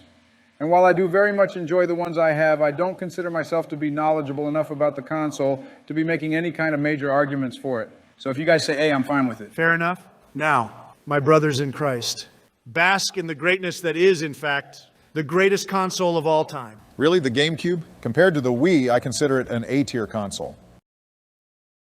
Barack, I just saw his eye twitch. Seriously? Barack Obama. Donald Trump? Do you really want to test our friendship after all these years? All right, how about we just take a step back to evaluate the situation here? Yeah, let's do that. Geez, here we fucking go. So here's my thing, Donald. The GameCube was a GOAT for sure. It was the first to bring in the discs, the controller was really good, and it also had some of the best lineup of games. But when I look at all that and then put it next to the Wii, I just don't think it's enough to say this is better. Know what I mean? I had a golden GameCube, Barack. You don't know what I mean. Behind my desk was a secret shelf which I labeled my Unwind library. In it was every fucking game you could imagine on the GameCube in alphabetical order. Where's this going? From Automodelista to Zoid's Battle Legends. I had them all. What the fuck is a Zoids? So then with that in mind, you know that a lot of the games on GameCube were mid at best, right? Yeah, there were a lot of generic sports games. Every console has a bundle of dumbass sports games. But the GameCube has a series of super fun titles that hold up even now. Sure, like Thousand Year Door and Sunshine. More than that, Geist, Eternal Darkness, Metroid Prime, Gun, which is criminally underrated, then Melee, F-Zero GX, Soul Calibur, and an incredible assortment of Resident Evil games, not counting Zero. Do you plan on naming off your whole gaming library? I can do it chronologically if you'd like me to. For the love of God, please don't. One thing I will say is that games felt very daring during the time of the GameCube. Some studios made some risky decisions which either paid off tremendously or flopped horribly. But with everything the GameCube has, are we really going to ignore the fact that the Wii literally supports GameCube games with built-in controller ports and 2 memory card slots? Only if you have the original model. Huh? There were 2 models of the original Wii. The model compatible with the GameCube was labeled RVL-001. The other, which wasn't, was RVL-101. So if you get the wrong version, then what good is that fucking argument, huh? Donald, that was such a Reddit-ass statement. Oh, trying to invalidate me with some jokes? As soon as we're done here, I'd like you to come outside with me to touch some grass. Barry, I'm serious. Can't we just agree that they're both S tier? No, because I think the Wii is either an A or B tier system. What? Propped up by some gimmicky-ass TV remote. Whoa, fellas. Let's just hang on here for a second. I know we both have our differing opinions here, but I think we can figure this out. How do you figure? Well, I like them both personally. I think they definitely hover around S to high A tier. Well, one of these consoles is getting lumped with the N64 in A tier, and I assure you that it won't be the Wii. Well, why don't we just create a couple of categories here to figure this out? Okay, I'm down with that. Me too. Okay, so let's start this by breaking things down piece by piece. For starters, why not talk about the graphics? Aren't they pretty much the same? When you compare the two, GameCube actually has better quality output. Just barely. Newer models of the Wii actually did improve on its quality, nearly matching it. Keyword nearly. Okay, so that's a point for GameCube. Next is the controllers. Nintendo literally keeps bringing the GameCube controller back because it's an ideal way to play Smash. And it can be used for other games as well. Okay, Barack. The Wii remote and nunchuck are not as good, I have to admit, but there were accessories such as the Classic and Pro controllers which were decent. Not to mention there were a couple of gun controllers that were actually really cool, like the Nyko Perfect Shot. Okay, I will admit that the Nyko was fun to use for Umbrella Chronicles. But may I remind you that they're also battery powered. There exist charging docks, you know. Oh yeah, you just gotta pay more money. Silly me. Good Lord. Okay, I'm not gonna lie, I get Donald's argument here. But you know, the Wii controllers were not all bad when you really think about it. Some of the better examples I can think of when it came to them being truly exceptional was in Resident Evil 4 and Mario Galaxy. That's right. While Resident Evil 4 may have started on the GameCube, the controls were improved on the Wii version. Subjective. Plenty of people prefer to keep the regular controllers. Okay, why don't we just say this is a tie, because I honestly just like them both. What about the overall features for the consoles? The Wii Shop channel gave us access to a fuck ton of games from not only Nintendo consoles, but also the Neo Geo, Sega Master System, Genesis, and plenty more. There was also the Homebrew channel, which opened up so many doors for fan-made projects like Project M. Oh, and I guess the Miis were also pretty cool too. What do you got for that, Donald? The Parasonic Q. What the fuck is that? A modified GameCube that had the ability to play DVDs. Was that even licensed by Nintendo? Parasonic and Nintendo cooperated to have this officially released in Japan, Barry. In Japan? What about America? Only in Japan. So what good is that to an American consumer? If they know how to mod it, then it should be able to work. Or you could just buy a DVD player instead of wasting $500 on this monstrosity. This thing looks neat, Donald, but if it was limited to a single region, that doesn't really help its case here. So this point goes to Barack. Easy W there. Bite me. Now we gotta break a tie. I guess we can do that by talking about some games. That'll take forever. No, listen. What if you two just throw a name at me and then give me just one sentence for why it's good? How about a statement rather than just a measly sentence? I'm down for that. Just pick 5 games each and state your cases. Whoever gets more votes gets their console put in S tier. Okay, let's do it. Donald, why don't you go first? Okay, Mario Kart Double Dash. One of the most beloved and unique games in the series, adding a 2-person per kart mechanic, which added to its chaos. Barack, your response? Mario Kart Wii. The Mario Kart that built a literal community of dedicated speedrunners. Not to mention better tracks and a goated roster. Okay, pretty good. Next. Super Smash Bros. Melee. The one Smash game that literally will not die because of its intense and fast-paced fighting mechanics and an even larger community. Ooh, that's a very good point. Barack? Does Brawl count with Project M? Fuck no, Project M and all that homebrew shit ain't official. Yeah, I'm gonna go ahead and give him that, Barack. Let's just try to stick with official stuff. That's bullshit, but fine. Super Paper Mario. It was a beautiful game with an engaging story, a colorful cast of characters, and simple-to-follow RPG mechanics merged with fun platformer worlds. Paper Mario: The Thousand-Year Door. The definitive best Paper Mario game in the series, with unique landscapes, enemies, unforgettable partners, and the best goddamn battle system in the whole Paper Mario series. Fuck, that's tough. How about Resident Evil 4 Wii Edition?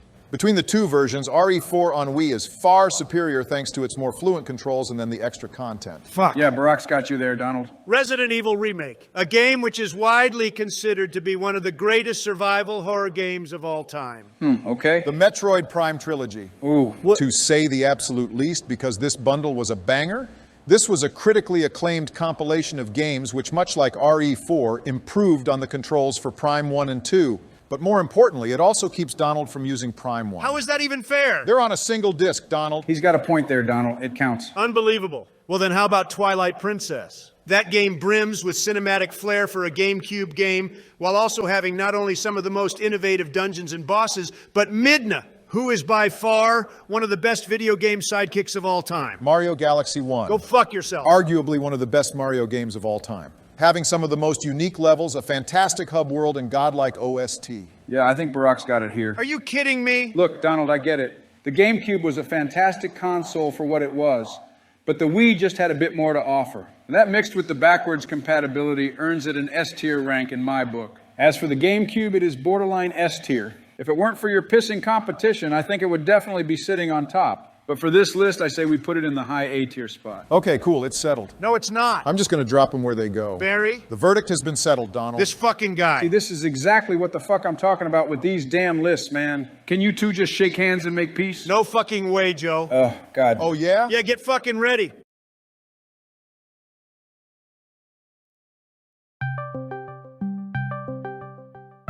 Who could that be? Oh, good Lord, what could Joe want?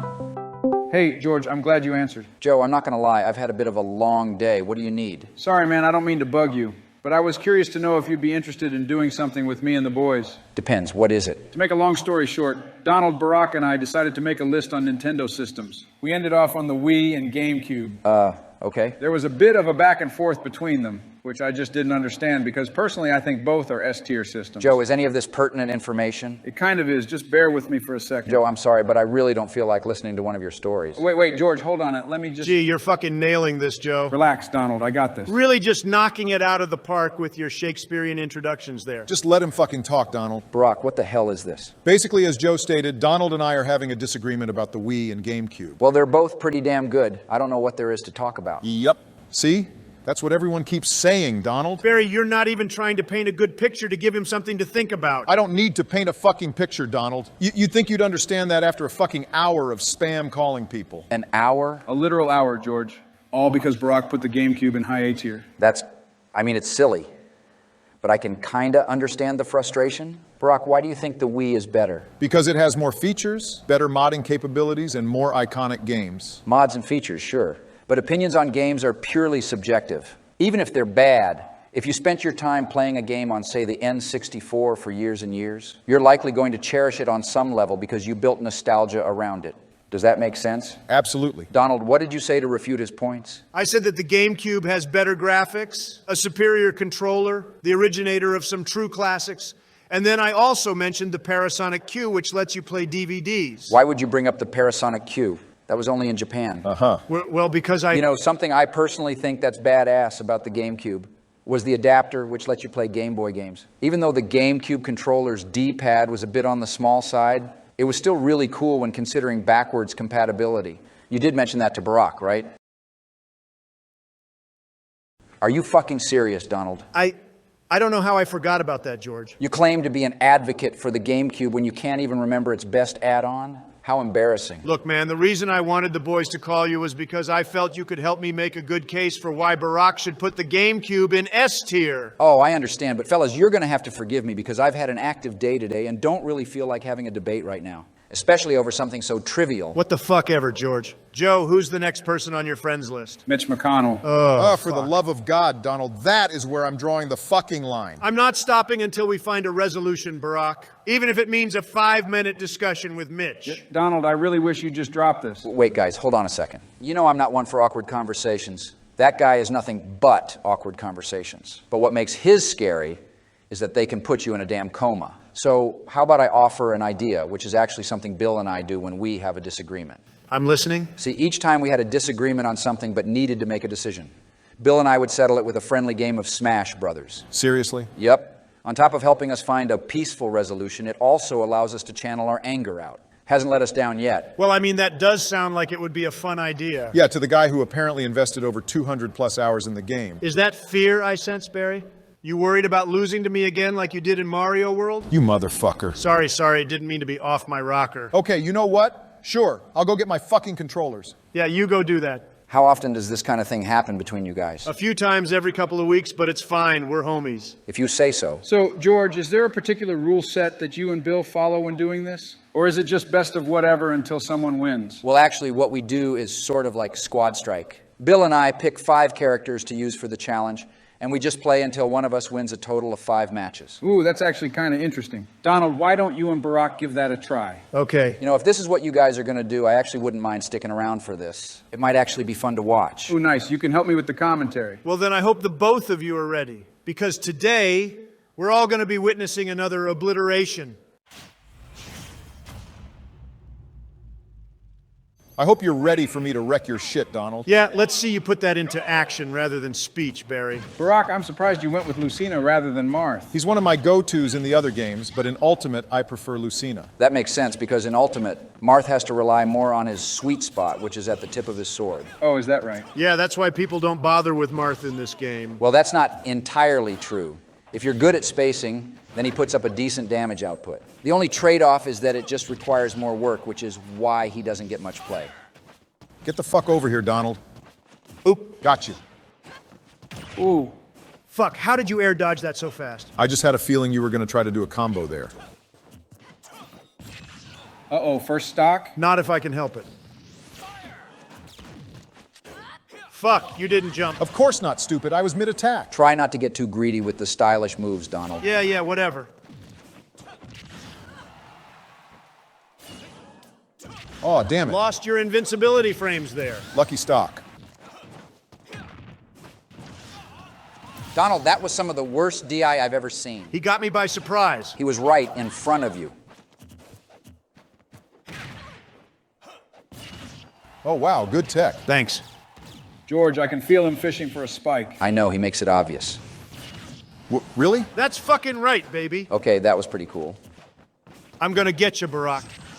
A little too low there. Shit. Oh, I almost got you with that forward smash. Yeah, too bad.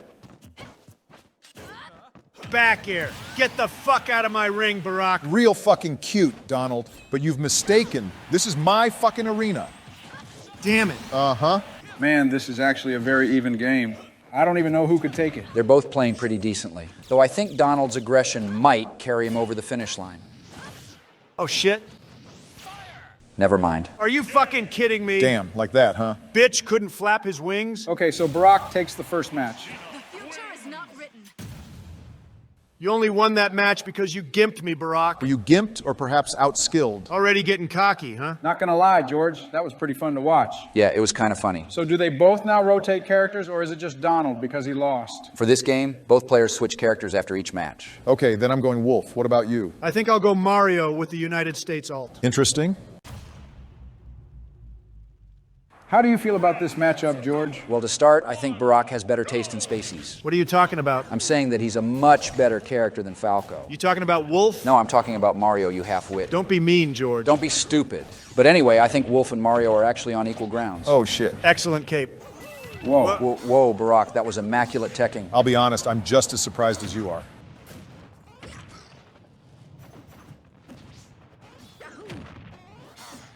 Once again, Donald, you're fishing for a spike. Of course, I'm looking for my forward dunk. Just gotta find that right moment. Well, while you keep trying to land that single move, I'll be pushing to take your stock. Huh? God damn, that's a big hitbox. Okay, I'll admit you got me off guard there, but you know what? Boom! Head bonk! All right, Donald. That was for the people of America, Barry.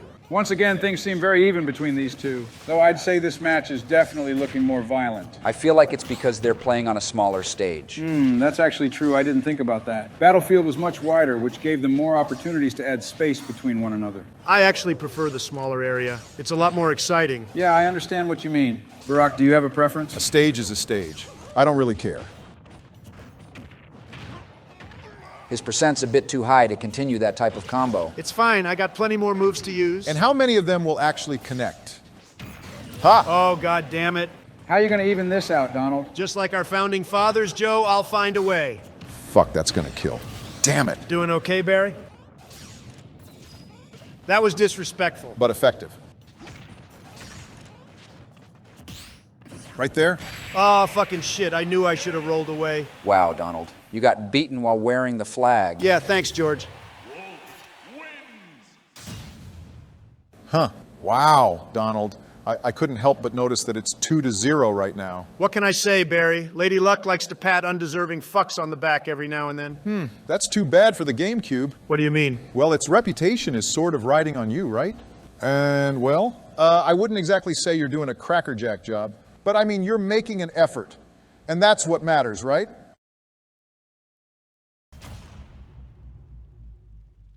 Donald, by the grace of God, why are you going Ike against Falcon? Because it's not about taking stocks anymore, George. It's about taking lives. And I've done that plenty of times with Ike in the past.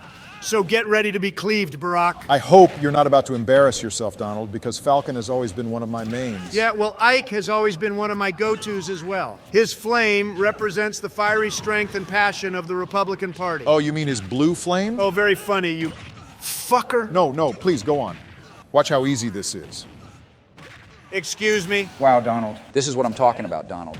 Ike is a slow, heavy hitter. He may have had his brief 15 minutes of fame, but the meta evolved, and where plenty of characters got better, Ike got worse. Wrong! If I'm wrong, then why's your ass kicking still happening? There we go. Watch, this game's about to turn around. That's how you do a proper spike, Donald. You're such a try-hard. Me? What the hell was that? A fumble. No, it was a misinput. Oh my God, Donald. That was the saddest shit I've ever seen. How the hell are you flopping so bad after adopting the claim that you played over 200 plus hours of this game? Let that be a testament that hours don't equal skill. Oh, I'm sorry, Barack. Is this challenge over? Not currently. Then shut your damn snake maw and pick a character. I would have never expected Donald to have a FGC in his pocket. Joe, I don't think that's the right way to use that term. What, doesn't it mean fighting game character? No, FGC means fighting game community. Whatever, point is, I didn't know Donald played Terry. Only during dire situations. Like when his ego is about to go up in flames. God, why are you acting like such an ass? What do you mean? You had Joe and I just sit there while you cried to multiple of our friends about our fucking tier list. I'm curious, who else did you guys talk to during this last hour? Paul Ryan, Newt Gingrich, Ben Carson, which nearly put me to sleep. I could imagine. And then Donald called Vivek on the phone, and the two spent an additional 15 minutes gushing about the top 10 GameCube games on an IGN article. Jesus, Mary, Joseph, Donald. He was just trying to make a point that just because you port 2 Metroid Prime games to the Wii doesn't just invalidate the fact that the GameCube was the system which gave them a platform to stand on. It wasn't gushing, Barack. Quit being disingenuous. Wait a minute. If you're gonna say that about the fucking GameCube, what about the NES? Whoa, what's the problem with the NES? These two blockheads said that it's a D-tier system because it's, quote, old and irrelevant. I beg your fucking pardon? Ooh, look at how easy it is. Are you imitating me? Oh, no, Barack, of course not. If I wanted to do that, I'd have to find out how to hack shit out of my mouth whenever I speak. Well, you already do that, you son of a bitch. That deflects? I'll admit I didn't know that, but we take those. They're evened out again. Just barely. God, that move is absurd. Just one more. One more stock. I swear to God. Please? Ugh, fuck that recovery. Oh, we take those. All fucking day. Enjoy your single win, Donald, because you ain't getting another. Stop it. You know, Donald, I don't know that I'm feeling this matchup. I've seen Barack's Bowser. He plays super aggressive. Well, you haven't seen my Donkey Kong, Joe.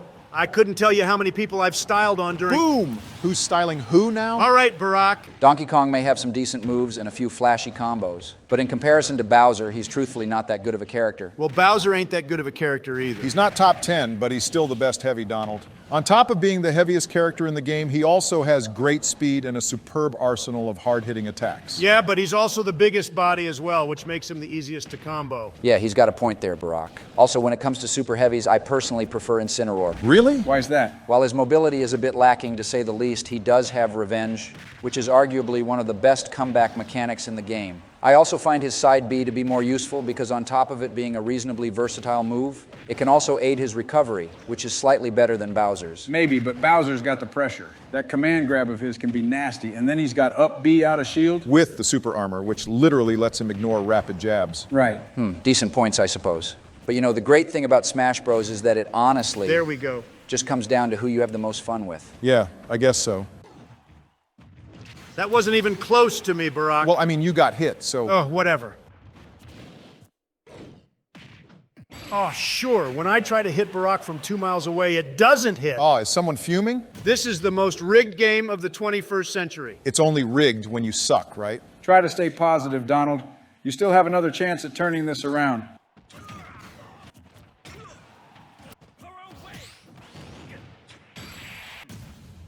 That was so depressing to watch. Okay, so there we have it then, right? I won, Donald lost, and the verdicts are already in. It certainly looks that way. Barack, look, No, Donald. No, I'm seriously just over this topic and just want to do something else. Can we just have them both in S tier? I'm sorry, what the fuck did you just ask me? Look, I know how it sounds after all that's happened, but I think I'm finally understanding Joe's point. Both the Wii and GameCube are true masterpieces which deserve all of our love and admiration. And it is because of this new revelation of mine that I truly believe that they should both go into the S tier spot. I have half a mind to put the GameCube in F tier because of all the bullshit you had me do to get where we are now. But see, there is no F tier, Barry. You didn't make one. Well, how about I fucking make one right now? If you do that, I just might climb over this fucking table. Now hold the fuck on, you two. The both of you are getting way out of control. Donald, you lost the game, fair and square. And Barack, you're letting that damn temper of yours get to your head again. So this is what I propose as President of the United States. Uh-oh, looks like the big boy pants are coming on. You're damn right, George. Now silence while I weave my proposition. Oh my God. See, much like Donald Barack, I feel like I got a bit cheated. This is about the NES, isn't it? And the original Game Boy. Where did they rank that? Sleepy tier, which is Donald's dumbass version of F tier. Are you fucking kidding me, you two? The reason for Nobody it was... cares about the reasoning, Donald. Not right now. So, Barack, I have a proposition that'll either benefit you if you win, or, of course, Donald and myself if I win. Not to be rude and cut you short here, but are you basically requesting we have a go at Ultimate? That is correct. But rather than doing what you and Donald just did, I want to have just a regular best of 3. Well, I mean, okay, sure, I don't see why not. What do you get if you win? If you win, we're done. The list will be set forever with the GameCube in high B tier. Whoa. Are you out of your fucking mind? But if I win, I want the GameCube in S, the NES in low B. And then I want the Game Boy and Wii U to switch places too, because that placement just feels worse the more I look at it. Oh. Tempting. I'll be honest, I think that's a fair deal. How are you feeling about that, Donald? Think I can do it? It's not like I have anything to lose, so sure, go ahead. All right, I'm game, Joe. But if we're going to do this, I'd like to give you a proposition of my own. And what would that be? Rather than a best of 3, I'd instead like to do a sudden death type of match. A Thug Finals type of match, huh? Yeah, sure, whatever you'd like to call it. But the spicy factor here is that if I lose, not only will you get all you just asked for, but I will also be willing to drop the Wii to A tier. What do you guys think? To be honest, whichever is quicker is best for me because I got to get back to what I was doing. Yeah, go for it, Joe. All right, you got yourself a deal, Barack. Excellent. May the best man win. So, Joe, who do you play in this game? In the recent times where I've dabbled with this game, I've been enjoying myself with a single character, one of which I believe to be the embodiment of fun and ambition. And who would that be? I felt it appropriate to give my little buddy a nickname. So prepare yourself, Barack, for my boy, McMunchin. McWho? Joe, for the love of God, tell me you're not talking about... Not to put you down, Joe, but all of a sudden I'm feeling pretty confident in myself. I'm glad that you're confident in yourself, Barack, but don't get cocky, because McMunchin came hungry, and he's ready to take a bite out of your ass. Pause? You know, George, I don't even know what I expected. Here I thought the universe actually sent me a golden ticket. But of course, who was the bright light in my darkest hour? My Silver Knight champion approaching through the fog? Joe Biden with a fucking piranha plant. Oh, gee, thanks. What would I do without your enthusiasm, Donald? While I do admit that this matchup is ungodly, Joe's confidence gives me confidence. So try to have some faith in him, Donald. Okay, Joe, I believe in you. Don't worry, Donald, I got this.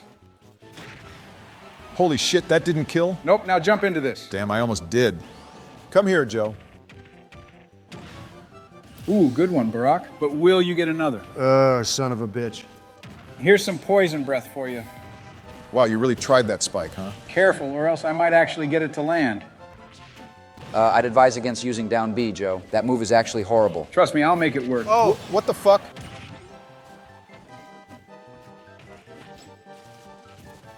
Ooh, Okay. What, seriously? see what I tell you? Wow. Wait, holy shit, is he about to do it? Oh, no way in hell is that happening.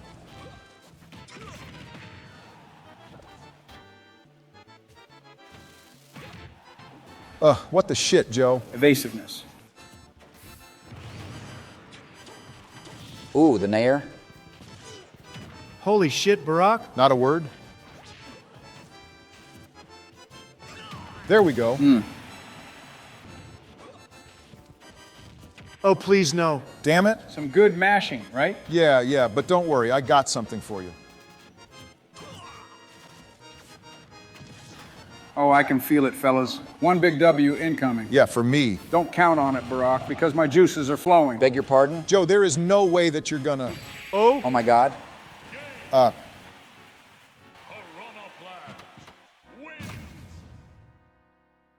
Consider yourself munched, Barack.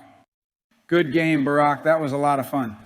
Yeah, good game. I can't believe what I just saw. I'm at a loss for words as well, George. Like, seriously, what the fuck happened, Barack? I don't know, man. Just do whatever you need to do to the tier list. I really don't care anymore. I'm gonna go get some water. No problem, big guy. I understand if McMunchin left you parched. Joe, I gotta really thank you for that. You did way better than I expected. No problem, Donald. And now with all that finally put to bed, we can officially close this tier list out with these final edits. Thank Christ. I'll be right back, Joe. I need to go use the restroom. Okay, go ahead. Well, it's been interesting, fellas, but I do need to get going now. All right then, George. And hey, thanks for sticking around with us. I know you said you were busy. I hope we didn't impede too much. Well, if I'm being honest, it was a nice distraction. A distraction from what, if you don't mind me asking? The lovely question that spiraled into the most asinine series of events to occur in the modern era. Not to mention the death of my beloved Trailblazer. But by the way, thank you for the BMW, Barack. I genuinely appreciate it. Anyway, if you couldn't tell by that last video, the editing and production was a bit better due to the boys actually going out of their way to put together a small studio for Season 2. But after the Jebedemic, Michelle kicked their asses out of that house and forced Barack to sell the home to avoid further nonsense, which would later push Donald to dial up. New studio, new equipment, new tier list. And one that I was rightfully owed, by the way.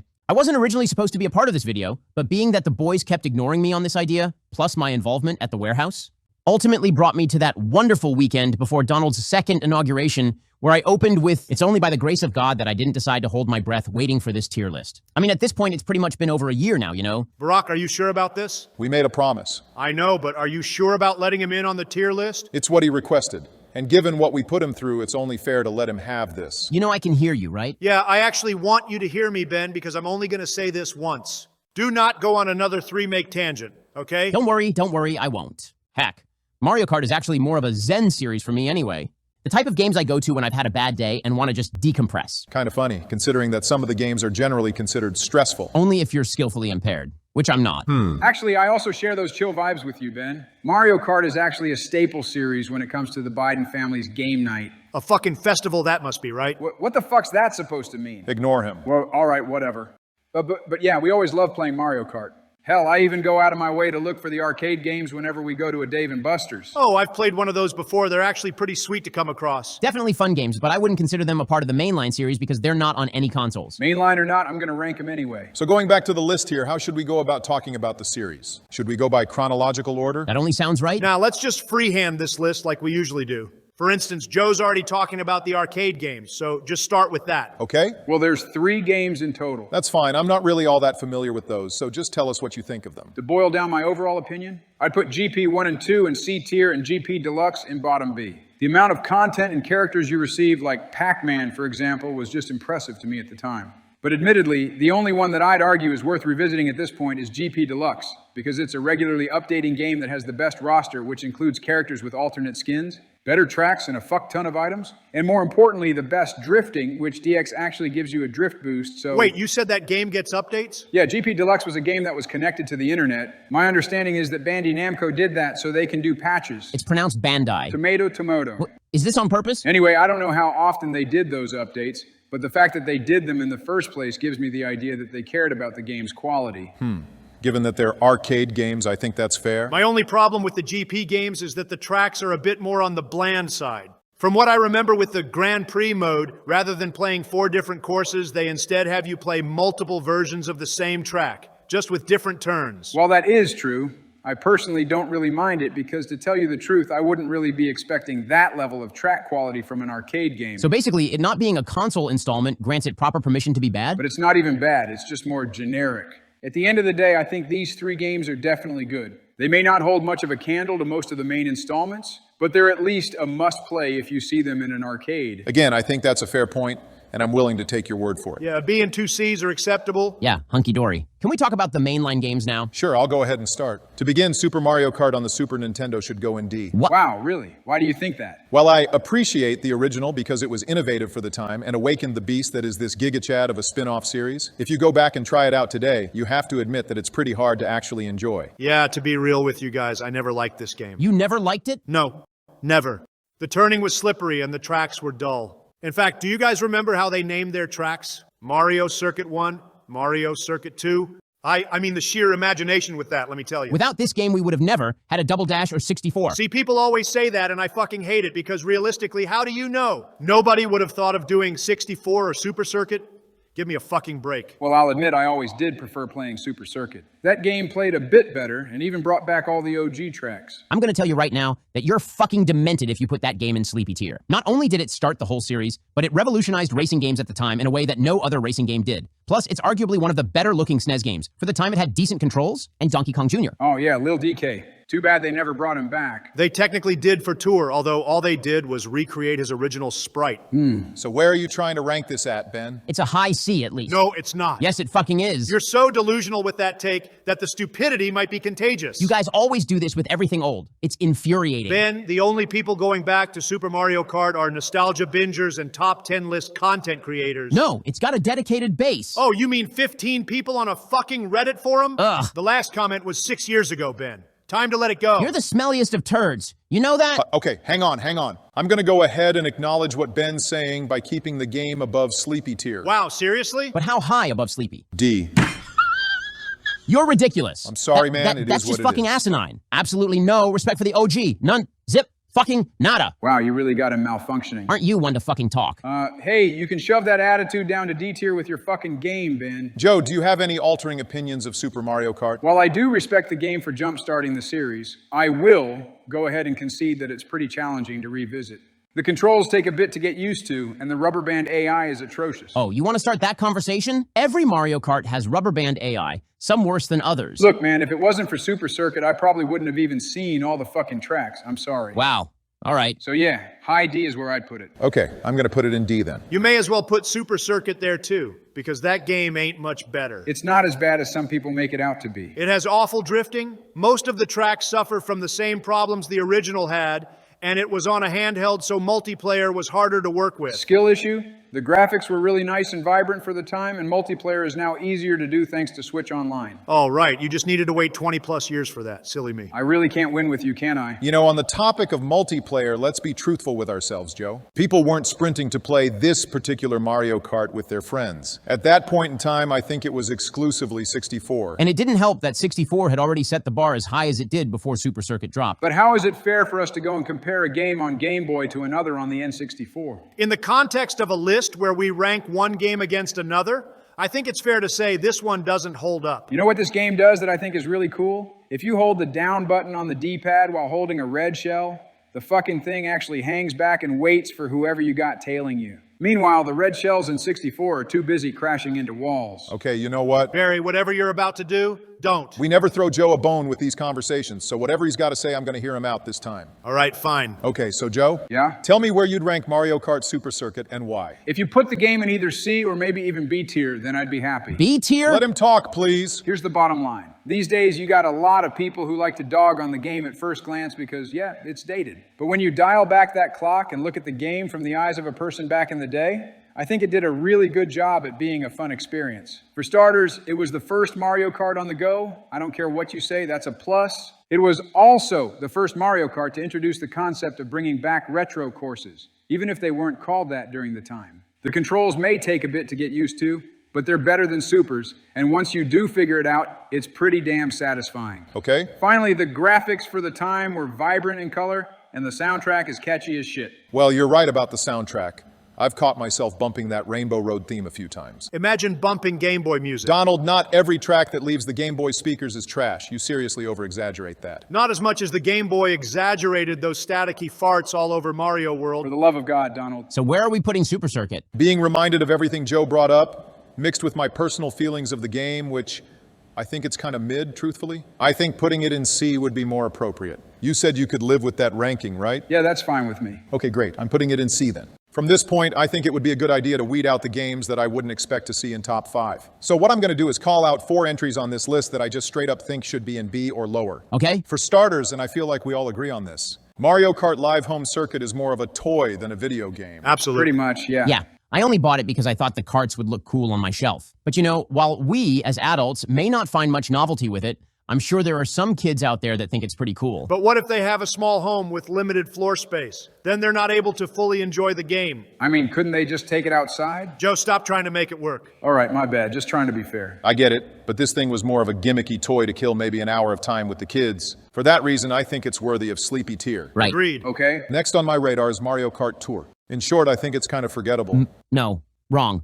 Bad opinion, Barack. What? Oh, for the love of God. Don't fucking tell me you're a Tour apologist. No. It's not even arguable that Tour has the most content of every Mario Kart game. But isn't a lot of it hidden behind a paywall? No, you literally do not have to pay for anything in that game. And yet, it's still microtransaction central. As if microtransactions are an actual issue for any of you. Look, I know multiple people who are addicted to the game that dropped hundreds to maybe thousands of dollars for goofy shit like gliders and items. Okay, so what's the problem? It's other people's money that they're free to spend how they want. If you want to play the game without spending a dime, you could easily unlock everything by just playing it. And that game seriously offers droves of unlockable content, like cool items and plenty of character skins. Admittedly, I have played this game on and off during these past couple of years. It's different, but honestly kind of overhated. And the tracks are really fun. Some of my favorites are Singapore Speedway, Athens Dash, and Madrid Drive. And let's not forget how 8 Deluxe's booster passes were literally carried by a lot of the Tour tracks. No, Tour did to the booster pass what the Koopalings did to base Mario Kart 8's roster. They overflooded it with mediocrity.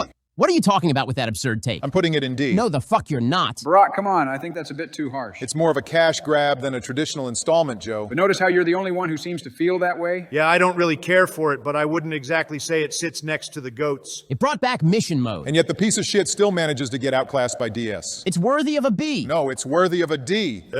I'm more of a C. Joe, be straight with me. Where would you rank this game? Don't you dare put any of your pressure on him. Are my facts fucking with your feelings, Ben? Oh, what a tired line. Oh my God, you know what?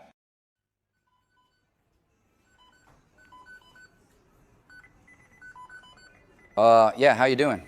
Could I get a double quarter pounder meal, large, please?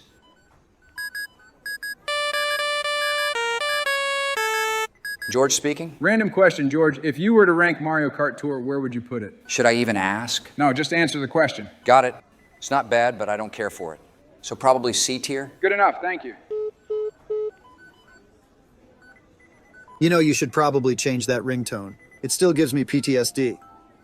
Boys, I'm gonna go with C tier. By majority rule, we should put it there. Fine. That's fucking absurd. It's higher than where it was gonna go, so be thankful. You put it below a damn arcade game. How are you going to justify putting down a free phone game for optional transactions while simultaneously propping up another game that requires you to pay to play? It doesn't make any fucking sense. Wait, he's actually making a solid point there, guys. Oh, holy shit. Somehow I forgot about that in the heat of things. But we can't drop GP Deluxe. It's got a lot of charm to it. So does Tour. And oh my God, look, it's free. Oh my God, never mind. Just fucking put them both in C tier so we can move on. But put Tour at the top of C because it's free. Jesus Christ, Ben, would you fucking relax? In fact, what did I tell you earlier? I am not going full power, and you know that.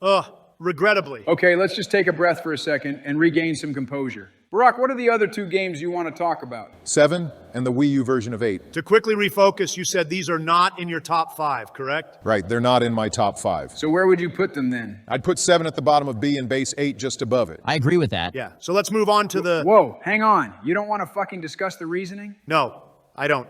Because they're irrelevant. In fact, I'm bold enough to say the remaining 5 games on this list are so much better that they practically render the first half of this discussion to be filler content. Okay, well I can understand OG8's placement because Deluxe pretty much made it pointless to revisit. The main thing with Wii U 8 that I find myself wondering is who actually thought it would be a great idea to make the battle mode courses regular tracks? As if that made a lick of sense. Yeah, but hey fellas, 7 isn't bad enough to be in B tier. Well, no, to better clarify what I'm feeling, I don't think it's bad. The game just didn't connect with me the way it did for other people. Well, speak for yourself before the whole room then, because you were about to put it in B without any discussion. I mean, the others seem to agree. My primary problem with 7 is the lack of single-player verses, and the current lack of any online service certainly isn't doing the game any favors. And what on God's green earth possessed those clowns to remove Waluigi for fucking Honey Queen? They literally just did that for no reason. But you have to admit the game had a decent online mode mode when it was active, and it deserves credit for introducing customizable karts and gliders. That whole gimmick added to the game's replayability. Okay, I will go ahead and admit that I really like the kart gimmick they brought in. And 7 does honestly have some of the best nitro tracks in the series. Debatable. Oh, really? It's got Bowser's Castle, Neo Bowser City. That Donkey Kong track is pretty sick as well. Then the Woohoo tracks, and probably the most creative Rainbow Road of any of the games so far. You list all those tracks, and yet the game still gets overshadowed by DS and 64. Huh. According to only you, motherfucker, I'd put 7 above 64. What? Hot take. Do you mind if I take a look at your prescription bottles? But because clearly you're going through one of the negative side effects. And do you mind if I bitch slap you across your forehead? Because I know what the fuck I'm talking about. Hang on a second, Joe. What I'm going to do is drop base 8 and B, but I'm going to hold back on 7 because I want to hear this. So what's your case against 64? Look, I've said before that I was never all that acquainted with the Nintendo 64 when it was fresh out the box, so I didn't quite carry that same nostalgia bug that most people seem to have. But let's quickly assess our pros and cons here. Even if 7 doesn't have a proper single-player versus mode, it still makes up for it by adding in more tracks. 7 had 8 total cups. Once again, referring back to the awesome nitros and some badass retro courses, some of which being remakes of the best tracks in the franchise. Meanwhile, 64 only had 4 cups, and some of those tracks were just, well, not very good. You know what? Didn't 7 also have more battle mode courses? And an extra battle mode too, which was coin battle. Oh, okay. That actually is pretty neat, I will say. Whoa, wait a minute, Donald. How are you going from it's irrelevant to, oh, that's pretty cool? Because I've never cared to play it. The 3DS wasn't really my thing, so I missed a lot of titles. But if you haven't played it, then how can you properly rank it? Ben, just shut your mouth, okay? I know what 7 introduced, and I've also seen the public's reaction to the game. Frankly, it seems like a mixed bag, but a common word that I hear whenever it's brought up is irrelevant. Joe, I agree with you that 64 isn't exactly perfect, but we're comparing the Teeth of Beasts from 2 separate time periods. 64 was the second installment to the series, introducing it to 3D and a bunch of fun new ideas and mechanics that would later be enhanced as the series went on. There's a reason people still regard it as one of the GOATs, because it made perfect with what it had at the time. Meanwhile, 7, while being a game that seemed to offer some cool new stuff, new stages,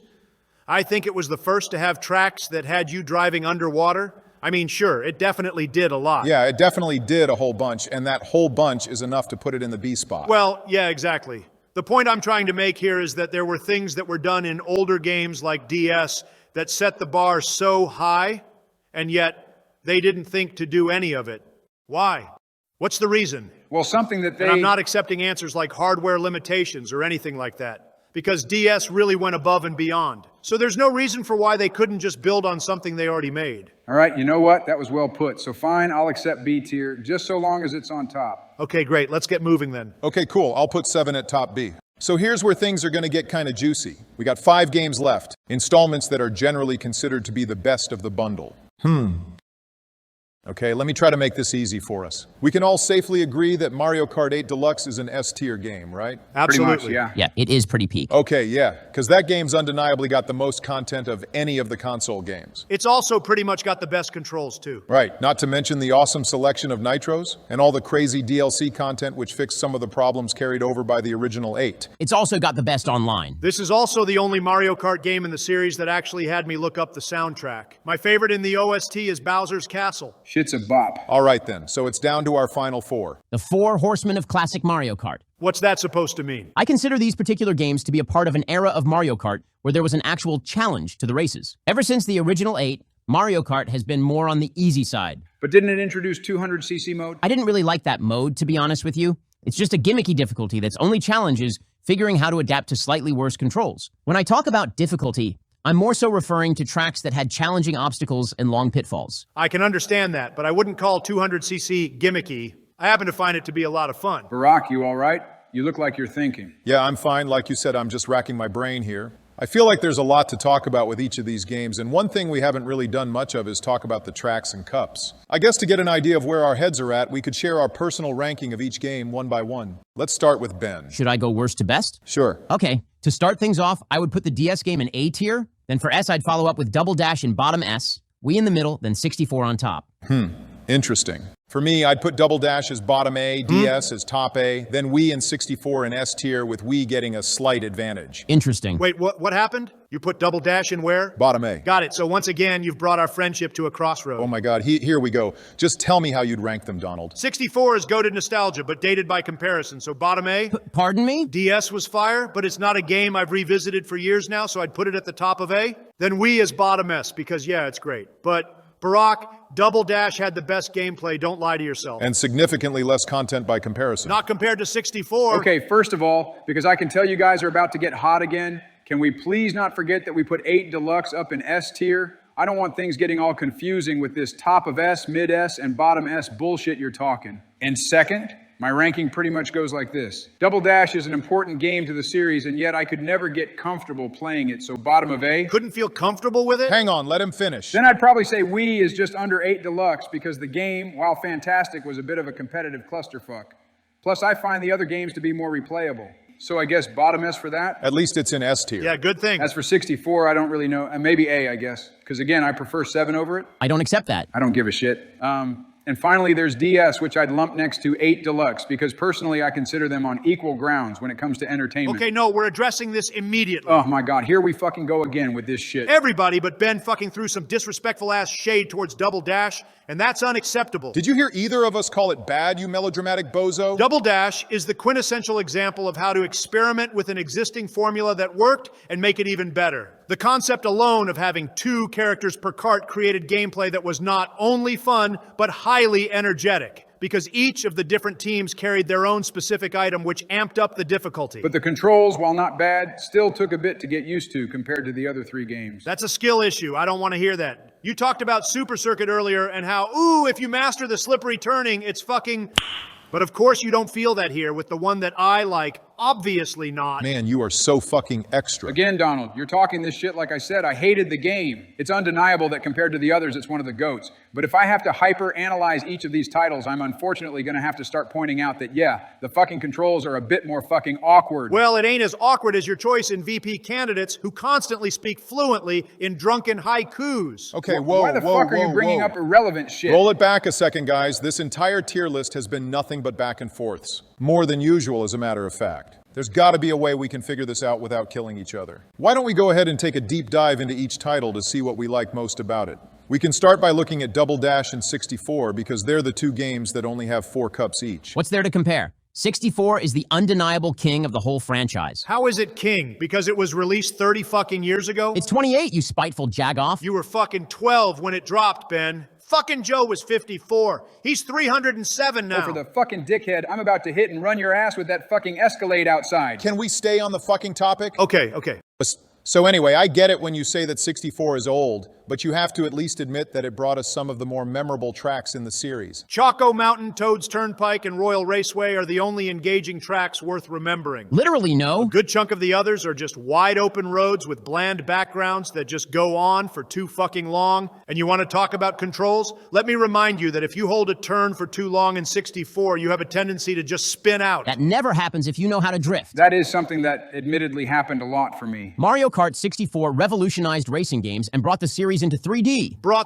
Ben, it was the second fucking addition to the franchise. 3D was gonna happen sooner or later. Oh, what a beta-brained argument. Excuse me? Ben, if 64 didn't do it, then Double Dash would have done it. That's you fucking halfwit. That was a terrible impression. Is it even worth it to compare the battle modes? I probably wouldn't, because Double Dash kind of slapped with that. Yeah, because it introduced Shine Thief and Bomb on Blast. 64's Balloon Battle was fine, but lacking by comparison. But I do like how players who are out can turn into a bomb and go fuck with people. What? Okay, you know what? All right. That is admittedly kind of funny. Okay, so Double Dash has the better battle mode. Then it's got the 2-character gimmick. What else? You could swap between different carts. But hey, moving from that, Ben's over here getting salty over tracks, but let's not forget what Double Dash brought us. Yoshi Circuit, Baby Park, Daisy Cruiser, DK Jungle. Peach Beach is pretty cool too. All right, I'm willing to work with you here, Donald. No, the hell you're not. Ben, let's just be honest about this. I was gonna put the game in S tier, but when you stop and pull the veil over your eyes, 64 is pretty much a great game that's enhanced by nostalgia. You know what?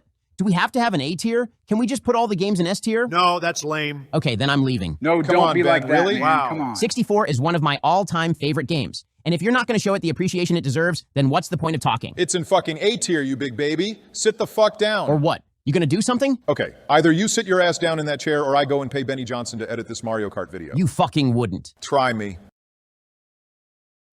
Okay, so where were we? We were putting 64 in A.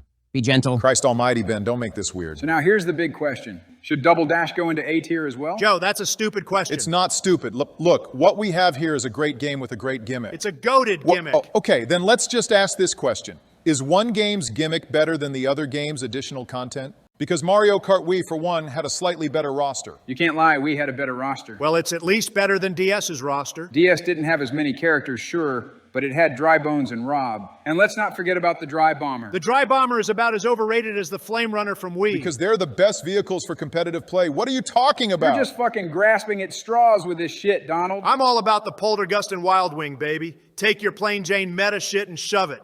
You know, off topic, I'm not hearing any grievances against Wii. Everything I'm hearing seems to be Double Dash versus DS. So should we just put Wii in S? I mean, sure, I'm not opposed to that. Of course you're not. You're a Wii simp. Oh, please continue with that so I can drop Double Dash to Sleepy. Why do we let Barack control the tier lists? Wii is definitely deserving of the S tier spot, but I'd personally put it below 8 Deluxe. Really? I was thinking over because it had a bunch of goated nitros like Coconut Mall, for example. Plus, I think it has the most dedicated community who continue to push it to new heights even to this day. I don't think it's too far-fetched to consider this game to be the Melee of Mario Kart. Maybe, but I don't know. To go off of something Donald said, you really do only see a bunch of people playing Funky Kong on the Flame Runner. But you also see a lot of the same builds on 8 Deluxe online as well. True, but the meta keeps changing, and even so, you typically see some more variety with the help of the customizing system. The Booster DLC also carries Deluxe like mad hard. Fair and, yeah, good point. Look, all I'm trying to say is Double Dash has its own unique sense of fun.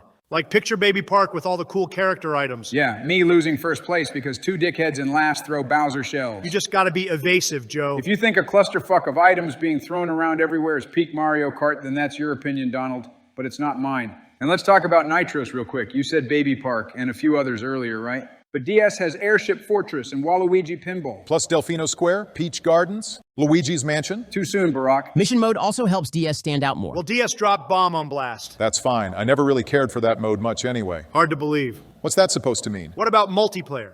DS required more steps, which were not as convenient as plugging in the controller. And didn't the online mode only support up to 4 people per lobby? Yeah, but for the time, that was pretty sick. You want to know what's sick? If you have the proper LAN adapter, Double Dash can allow up to 16 players, depending on if you use 4 GameCubes at least. Meaning 4 copies of the game and 4 adapters. I think you'll also need a router if you go above 2 consoles, but I could be wrong. See, who the fuck even wants to go through all that? More people than you can find on a DS lobby? Oh wait, they shut that down. Good lord. Hey, wait a second. Didn't you shit on the Game Boy a while back for requiring add-ons that you had to pay money for? What does that have to do with anything? It's just funny how the GameCube gets a pass with all that. Okay, I'm not listening to you. DS had customizable emblems. What? I almost forgot, but DS lets you make up your own emblem, which is something they never brought back. Oh, that's right. I loved that feature. I remember when I was younger, I made my head into a Mega Man sprite and made it into an emblem. God, of course you fucking did. Joe, that's just... I don't even know. Don't act like you didn't fucking like it. You know you did, Donald. Okay, yeah, I did. Man, I feel like this is just dragging at this point. Donald, with what I'm hearing, I think I'm just going to put DS in S and Double Dash in A. No, just put them both in S tier. No, fuck that. The list is done. Let's move on. What the shit, man? Very good. I do actually need to head out now, guys. Thanks so much for including me. No problem, Ben. I'll be sending you the video file a little later. All right, see you guys later. Later, Ben. So what do you guys want to do now? Why do you guys always insist on pissing me off with these lists? Don't be blaming us for you letting yourself get worked up over stupid shit. Now let's move the fuck on, please. You know what? You're right. Let's move on. To what, Donald? Joe, to settle this problem, we're going to do something that's been long overdue. Oh, for the love of God, is this about to be another one of your things? You're damn right it is, Joe. Get ready. He lost. But at the very least, Mario 3 and Double Dash were both put in S tier. Which brings us to the final portion of this compilation, which I do want to say one thing before we continue. Being that we literally just uploaded the Revisit special, I was hand to God unsure about including it. But the reason that the boys were so adamant about adding it is because it quite literally marks the end of every list, prior to the Mario Kart ranking. The true end to the 2-year chapter. But they are leaving the Mario Kart list open to more potential revisits in the future. That's pretty much why it wasn't covered. But anyway, let's close this thing out by jumping to the most recent ranking video, which, as a fun fact, takes place a week or so after the Code Veronica playthrough. You fellas ready to spit some opinions? I'm locked in and ready to go, Barry. This should be a lot of fun. Nice, let me go ahead and get all this up. While you set everything up, Barack, would you like us to lay down the game plan for our beautiful viewers at home? Sure, go ahead. All right, now check this, my homies. Oh, Lord. The name of the game today is to revisit our first 4 tier lists, which were done within the first year of our channel's history. How we're gonna go about our revisits is gonna be in a reverse order. Basically meaning we're gonna start with Nintendo systems, then work our way back to the first video we ever made, which was Mario RPGs. It's also worth noting that we're sort of treating this like a 2-year anniversary special, even though we've already passed that point by quite some time. But to commemorate, we're going to be doing something a bit extra when we get to Mario RPGs, so definitely stay tuned for that. Another thing we're going to be doing for these first 3 tier lists is implementing a proposal system. Essentially what that means is for each list, the 4 of us are going to individually make a case for a single game to either be raised or dropped. If the arguments are compelling, then it gets passed. And of course, if not, then the proposal will be vetoed. I think that's pretty much everything, Barack. You got it all set up? Ready to roll. Very good. Let me turn this music off. Okay, so like Joe said, we're thankfully going to be getting the Nintendo Systems tier list out of the way first. I tell you, if it's any fucking list I regretted doing in the past, this one takes the crown. You know you loved it, Barry, don't lie. This is also the only list to not currently at the time of this recording have a new entry to talk about. Well, kinda sorta. A lot of people have already formed their opinions on Switch 2. Ben was actually telling me that a good number of people were curious to know our thoughts on the system after the reveal dropped. So while it isn't on this list, what we could at least do is briefly converse over what we've seen after we're done making our adjustments. Okay, so are we gonna go ahead and make our proposals now? Not just yet, bro. There's something else I'd like to do first. What do you mean? There's another surprise to this tier list revisit special that I wanted to incorporate. Oh, I see. So you want us to rank some extra systems. That's right. With the exception of the Mario Party list, I went and added some extra selections to make things more interesting. But I want to make sure that we maintain a decent flow with this whole project, so let's lock in and treat these new additions as if they were a part of a lightning round, okay? Sounds good. Perfect, let's do it. Okay, so let's go in order. Bottom Sleepy. Not even gonna let me say the name? Barry, stop playing. It's the Virtual Boy. Yeah, I don't think there's much to talk about with this. Agreed. That thing was just a straight miss. Yeah, good point. Up next is Donald's Panasonic Q. By the way, when getting things together for this video, I realized we mistakenly called it Parasonic, so shame on Donald for mispronouncing it. Unbelievable. What do you mean? You're the one who got it wrong. Could have sworn it was Parasonic, but whatever. What made you add this to the list? Instead of fucking ourselves by lumping consoles together like last time, I figured it'd be a better idea to rank certain systems separately. Got it. Well, it's a GameCube that doubles as a DVD player, so S tier. This is not S tier.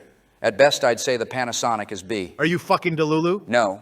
And you need to get off TikTok. Why would you say this thing goes in B, George? Because I really don't know much about it other than what Donald's told me. On top of the fact that this system was region locked and more expensive by at least a couple $100s, the system itself is also known to be more fragile and an absolute bitch to maintain maintenance-wise. But bro, it's a GameCube that plays movies. Come on. Yeah, that's great. You know, at that time, if I wanted my console to play DVDs, I'd spend $130 less on a PS2 in America. Ooh. Man, hearing that makes me think it's a C-tier console. Yeah, that's kind of a hard sell, buddy. You guys just can't wrap your head around true novelty. So does mid-C sound about right? Yeah, that works. Okay, following that is the Wii Mini. Real talk, I fucking hated this thing. It was a stripped-down version of the Wii with no backwards compatibility and worse video quality than the standard Wii. You know what's funny is that I've seen these things sell for more than what a typical used Wii would cost. I'd say sleepy tier based on them removing the GameCube compatibility. Didn't even know this was a thing. Given the fact that it still plays Wii games, I'd say it's not sleepy tier, but definitely mid-D. Well, you're the Wii fanboy, so I'll take your word for it. Yeah, it really isn't all that remarkable. To mid-D it goes. Up next, we have the Switch Lite and Switch OLED. The OLED is a no-brainer. It's a better version of the Switch. So I'd say S tier, below the Super Nintendo. Is there anything significant about the Lite? So I actually purchased one of these for Jill recently because she wanted to play some Animal Crossing. From what I've seen, it's almost like a slightly stripped down Switch, having a smaller design and a shorter battery life. But all in all, it's a decent handheld system that's a decent substitute if you can't afford the regular Switch. So I'd say to put it in mid-A, maybe. Do you really think it's worthy enough to sit next to the GameCube and Nintendo 64? Oh, absolutely. It's a decent little handheld system, totally worthy of the rank. Given the amount of handheld games you're able to play, I'd say it's worthy of being in the middle. No objections here. Got it. Man, if only this shit was this easy all those times before. Then it would have been boring. Up next, we have the Game Boy SP. Bro, the way all my neurons just activated. Believe me, bro, I get it. This was the Game Boy to finally implement that backlight, which was oh so needed. It also, of course, could play the older Game Boy games, which was fucking goated shit for my library. This was also pretty damn cheap for its time. I I think it was around $100. Oh, wow, that's pretty cheap. But compared to the DS, does this thing really measure up like that? I don't necessarily know if it's S-tier material, but given its pricing and the library of games available for the console, anything less than A-tier would be criminal. This is my all-time favorite handheld, Donald. Maybe I'm a bit blinded by my bias, but this is bottom S-tier material. I wouldn't go that high. I think Barack is right on the money with A-tier, but it should definitely go on the bottom. Well, I don't really have the same feelings that you guys do, but I also don't care to argue, so whatever. But man, listen, since we got all the DSs split up now, you have to admit that the DS Lite is pretty fucking close to peak. With an original price of around $130 to the damn near-goated library, this handheld alone clears most of this list, undeniably. But tell me what it has over the SP, Donald. A wider design, which is more comfortable for people with bigger hands. Damn it! The SP's design never bugged me that much, but I do agree with you, Donald. Technically speaking, a lot of the games that came out around this era were pretty damn spectacular too, so I agree with mid-A. Very well then. But what about the DSi? If you ask me, it comes down to a matter of preference. Where DSi had the online features and homebrew shit, the Lite could play Game Boy games and of course was also pretty inexpensive. Plus, I feel that it maintained a lot of its quality. I only got a DSi for games like Bowser's Inside Story. So, just looking at my personal preference, I'd say the Lite has a small edge. I think they're both equal personally. I feel the same, honestly. Why don't we just keep it simple and put them next to each other? Okay? And that just leaves us with the 2DS. Compared to the new 3DS XL that you guys have placed in S tier, I'd say the standard 2DS is top B maybe. I wouldn't say it's perfect, and to be frank, I don't exactly dig the design, but it wasn't horrible. I never cared for this thing, so its placement is practically irrelevant to me. I had one for a while, but ultimately ended up giving it to Hunter because I preferred my 3DS. I'll just close out the lightning round by placing this thing in top B. That was pretty painless. Let's see if we can keep it that way, because we're about to dive into our first proposal section of this special. As a quick reminder, for this and the two lists that follow, the four of us will be given one chance to either make or break a random console in this list. Depending on what you may choose, if we vibe with the reasoning, then we'll either vote to pass or veto. Let me go ahead and start us off. All right? I'd like to propose to boost the NES to C tier above the Wii U. Oh? Because I fucking overheard George and Joe scheming by the ice cream bar about how you were going to try to swarm me with NES trivia. Oh, you heard that? Donald's the one who pointed it out. Wow. You rat motherfucker. Damn. Thanks, Barry. I'll remember this next time you need an excuse for Michelle. I'm sorry, I know, I just couldn't help myself. But anyway, I've laid my offer on the table. All you fuckers have to do is take it. So what's it going to be? Well, I'll admit, it was my original plan to make a case for the NES to be boosted to B tier. Well, tough shit, it ain't going that high. Yeah, that's way too high for that shit. C tier above the Wii U is pretty tempting, Joe. You gotta admit. I know, but I'm a gambling man. You guys remember that time I played Uno with McConnell? Yeah, he won that game. No, he didn't. He called your bluff and picked red, which caused you to draw 12 cards. That's not how it happened. He talked about that for weeks. All right, fuck you, never mind. Damn it all, you took the fun out of my plan. Just go ahead. Great, thank God. So the original Nintendo is officially bumped up to top C. Are there any other proposals y'all would like to bring to the table? Yeah, I'm noticing that you actually formatted this list to look like how it did before our Smash Ultimate Challenge. With that in mind, I'd like to propose that the GameCube be brought into S tier next to the Wii. Oh wow, I didn't even notice that. Why didn't you create the post-ultimate list? I won't lie, that was a genuine mistake on my end. But that whole ordeal turned into such a clusterfuck that I'd say doing things this way was worth it. Well, I think you're doing the GameCube a disservice, keeping it under the 3DS, so I agree that it should be an S tier, but under the Wii. Can you live with that, Donald? I don't consider the Wii to be a better console, but for once I'm going to work with you because I want to keep this going. Your intensity had me nervous for a second. So this proposal thing is basically just a vote, right? Correct. But with George saying yes and me leaning yes, a no wouldn't sway anything. Well, seeing that I literally had to beat you in a game of Smash Ultimate to get the system in S tier, you can assume that I'm for this motion. Very well then. Donald, your proposal has been passed. The GameCube now sits in S tier next to the Wii. Justice. Okay, so is there anything you two would like to propose before we move on? You know what? There actually is. When rewatching your guys' original video on this topic, I can't help but think you were way too hard on the original Game Boy and the Color. So Joe, what I think needs to be done is the two of us should make proposals to move the Game Boy Color to top of D, and then the original just under it. But why only top D? Ain't that too low? Given the competition, I feel like this is actually fair. I just don't want to move on from this list with the OG and sleepy tier. There are better games on the Wii Mini. Don't simp over a console you claim to dislike when it's convenient, Barack. Take it easy, bro. I was just messing around. So anyway, is that really what you guys want to do?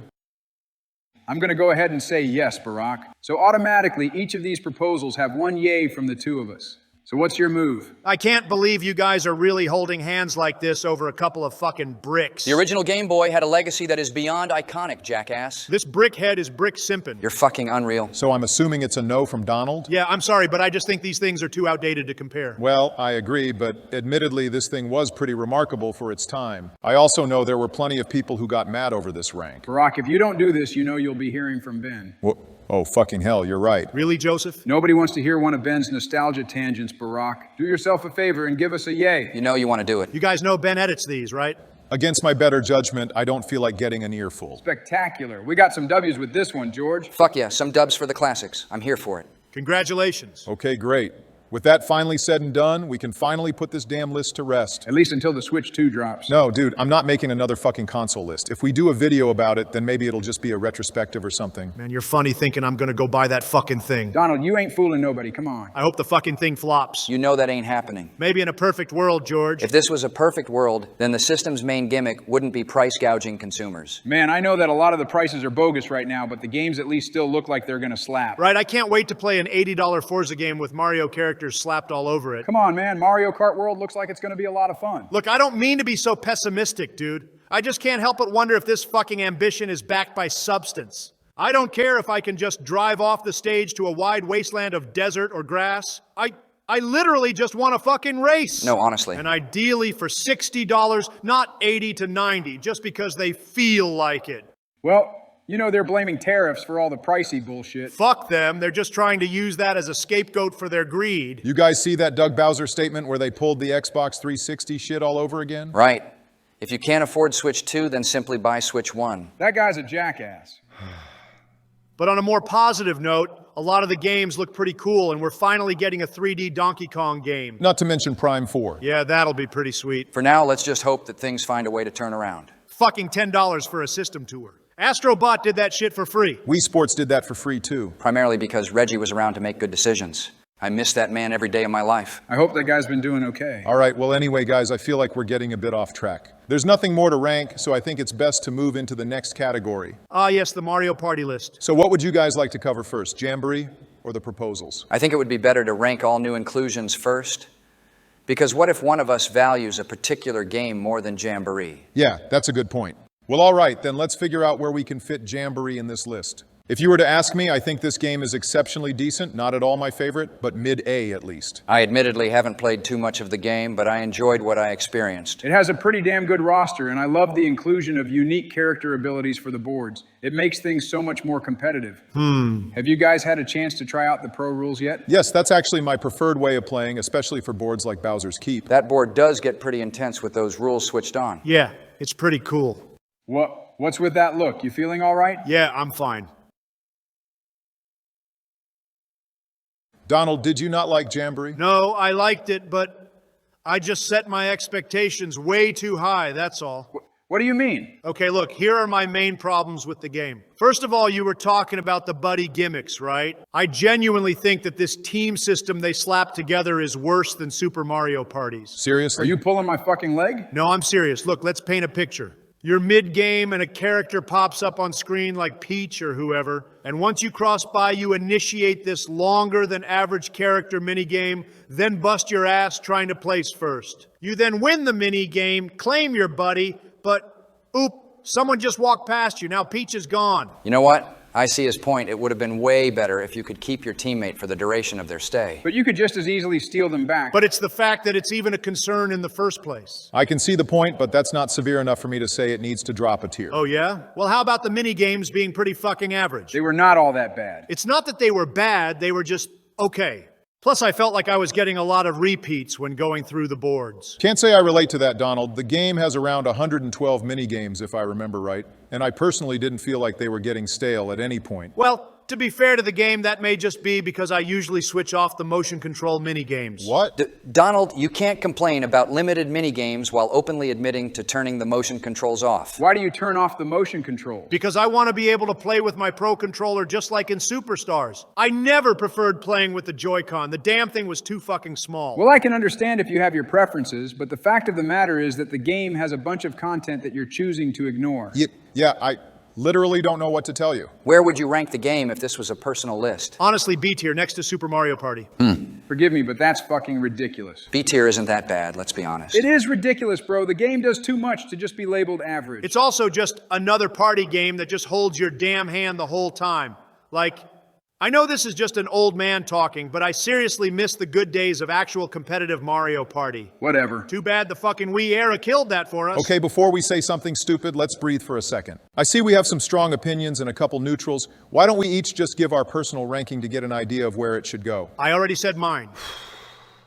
Top B to mid A. It's really not bad, but you'd be a liar calling it the best. Okay, well, I think it's a top A game. To me, it belongs in bottom S. The boards are super fucking creative. The side modes are pretty damn fun. I think they did this game some justice. And it's gonna get some new content pretty soon with the new console. Ooh, please pay us more money. Oh, piss off. I just bought the fucking game like under a year ago, and they already want $20 to $30 fucking dollars. It's for the fucking new content, you troglodyte. I think it would just be a good idea to average our votes out to mid A, Barack. I don't think it's likely that we're going to find an agreement here. Only for the sake of saving time. Whatever, I can live with that rank. Same here. Good, I'll place it between 2 and Superstars. With that out of the way, I'd like to kick off our proposals if you don't mind. Go for it. Okay, so I'm going to propose that Mario Party 8 be moved up to somewhere between bottom to mid A tier. I know it is by no means a perfect addition to the franchise, but I feel like our previous ranking was too critical. No, it wasn't. The game's outdated and barely even worth a revisit. I don't know about that.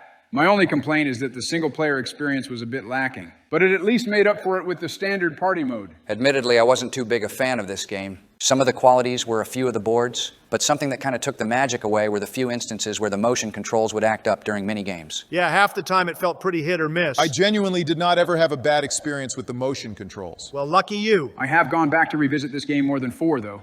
Furthermore, my original ranking of this game was more fueled by me being salty over Advance. So to be fair to my homie, I'll vote to pass this proposal. Thank you. So all you need to do now is sway George, because I don't see Donald breaking on this. I've stated my reasons already. I'm sorry, but I vote to veto. Would you mind reminding me of the boards? I know there's Koopa's Monopoly or whatever, but what else is there? Here's the list of all 6 boards. Ooh, I forgot about Haunted Hideaway. That was a really fun board to play at the time. On top of having really good music, the randomly changing rooms made the RNG all the more intense. And you like that type of shit? Didn't you say Wario's Battle Canyon was one of your favorite boards? Don't you dare do that. It is not the same. Thinking about that shit takes me back to the last 2 holiday seasons I spent as president. The family would get together to make some good food, then huddle around the Wii to play some Wii Sports, then brawl in 2008. But we did play a couple of rounds of this game, and I do remember having a lot of fun with it at that time. Jeb was actually pretty good at Mario Party, come to think of it. But, Barack, don't get me wrong. I think this game is okay, but I honestly can't say it's A-tier material. If you ask me, I think top of B is more acceptable. If I agree to top B, do I earn your vote? Sure. Then I'll take it. Nice. I would also like to make a proposal, if that's cool. Of course, man. Lay it on the table. Since that Mario Party ranking video dropped, Don Jr. has actually been talking to me a lot about 7. We did a couple playthroughs of the game this past year, and I have to say it's actually a lot of fun. More fun than I remembered. Yeah, this one I'm surprised ended up so low. It's a fantastic game. Wow, I never took your boy to be a Mario Party guy, Donald. Well, he actually isn't, is the thing. He just happens to enjoy this one a whole bunch. But anyway, yeah, I was actually going to vouch for it to be pushed to top B or bottom A, but the whole re-rank of 8 just made this kind of awkward. I still haven't put any effort into playing this game, so I wouldn't be able to offer any input. I'll vote yay on this, at least because it's a much better game than 4. I'd be totally down ranking this game higher if it wasn't for the stupid-ass Bowser gimmick where he fucks you over every 5 turns. Barack, most of his effects are him just screwing with the boards in minor ways. It's not that serious. And on the topic of boards, they're seriously creative. Yeah, I'm looking at them right now. They look pretty sick. I just don't know if I should shoot for either A or B. No way is this game going in A. You seem to have such a profound hatred for a game relatively high in the tier list. What's that about? A lot of my anger towards this game comes from the many bad experiences I had, playing with Paul Ryan and Mitch McConnell. I know I'm good at Mario Party, but for some reason I could never click with this game. It was like there was something just off with it. Add that in with the stupid-ass Bowser shit and, well, it just wasn't the same fun experience that 5 or 6 was for me. Would you consider the possibility that you just might need to experience the game again with a new crowd? No shit, dude. If I had to play a game with either of those clowns, I'd probably have poor memories of it as well. When did this even happen? Mid-2013, I played with those guys and Chuck Schumer. Oh, for fuck's sake, Barack. We need to figure out a time to play 7 in the near future to clear your mind. Real talk, you may be right. Well, maybe I'm just being too critical. So you know what? Fuck it. I'll let it climb to bottom A. Very good. Anything else? Do you guys actually believe Super Mario Party to be that good? Yeah, it's a low-key comfort game of mine. I thought it was a guilty pleasure. No, I'm just going to call it what it is. Melania is actually the one who got me into this game because she was eager to dip her toe into the Mario Party series. I said there were better games, but she had already bought it, so I figured why not? While the game was a bit lacking, especially when it came to the boards, we built some absolutely tremendous memories around it. Same with Superstars, as a matter of fact. I really dig that. There ain't nothing like gaming with your spouse, bro. I love it. Anyway, is there anything else that needs to be talked about with this list? I thought about making a case for Advance, but it's fine where it's at. I got nothing. Very good. We got through that quicker than expected? All that's left now before our finale is Mainline Mario. Right, and this next one, I won't lie, is gonna be a behemoth. Wait, why? Take a look. Oh, holy fuck. How many new entries is that? 17. Don't you think this is a bit excessive? It's the 20K, bro. There ain't nowhere to go but big. I mean, fuck it, I'm down, but gonna be one hell of a lightning round. No kidding. So long as we lock in, we'll be fine. So buckle up. Our first entry for the Mainline Mario Lightning Round is the original Mario All-Stars. How do you even rank something like this? If I'm being honest, when we made the original list video, I purposely chose to keep the All-Stars games out of the ranking. And the reasoning behind that is because it's literally a game that bundles other games together. Well, at least in the case of these two particular All-Stars games, they enhanced everything about the original versions of each inclusion. In fact, I often hear most people say that this is their preferred way of playing classic Mario. True, and with that in mind, I do agree that these two games in particular made it more convenient for people to go back and enjoy the original games. That being said, I think these games are an easy S tier and can be placed above Super Mario World. Yeah, I definitely wore out my original All-Stars Plus World Kart. I played that shit like every weekend or whenever I found some downtime back in the day. Nice. And on the topic of bundles, what did you guys think of the 3D All-Stars collection? As much as I want to give it credit for granting me the opportunity to play a better version of Mario Galaxy, it kills me that they made this a limited time only type of game. Yeah, same. What do you mean by better version? The motion controls were much easier to work with. Being able to play Galaxy on the go was certainly a highlight for me personally. Of course, 64 and Sunshine were cool, but Galaxy was something special. Well, 64 was already on NSO anyway. I primarily got it for Sunshine and Galaxy. But man, what a missed opportunity to not include Galaxy 2. Like, what the fuck were they thinking? You don't think it's because they were like, it's 3D, so you get 3 games? I fucking hope not, because that's some goofy goober Neanderthal-ass way of thinking. It really is disappointing that they just ignored Galaxy 2. To this day, my only most convenient way of playing it is via Dolphin. Yeah, so S tier, right? What? Hand to God, I actually think this is more of an A to me. Probably even bottom A if I'm being perfectly honest. Seriously? Yeah, because again, unlike the older All-Stars games, you can't buy it anymore. Plus, for it being a 35th anniversary commemoration for Mario, literally, why would you not only do that, but also cut Galaxy 2? It makes no fucking sense. Like, they just didn't even care.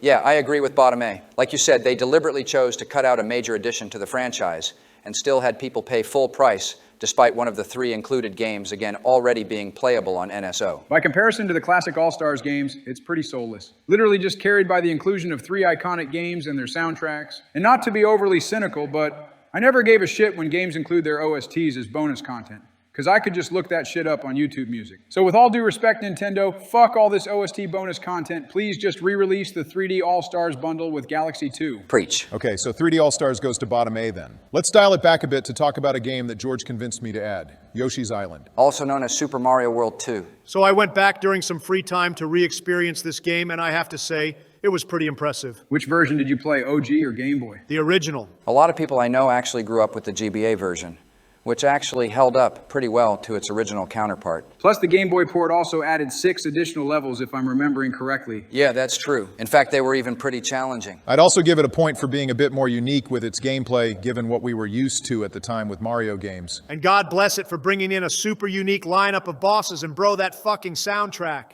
I say it should go in bottom S. Oh, you don't consider it a step up from 3 or World? No, Mario World has a special place in my heart that this game can't occupy. And if we're talking about the Game Boy version of Mario 3 with all those e-reader levels, then nah, Yoshi's is just a step under that. Bottom S is appropriate. I was going to say S too. Then to bottom S it goes. Oh, holy shit, you have Mario Deluxe on here? Yeah, you played it? About as much as Mario Land, yeah.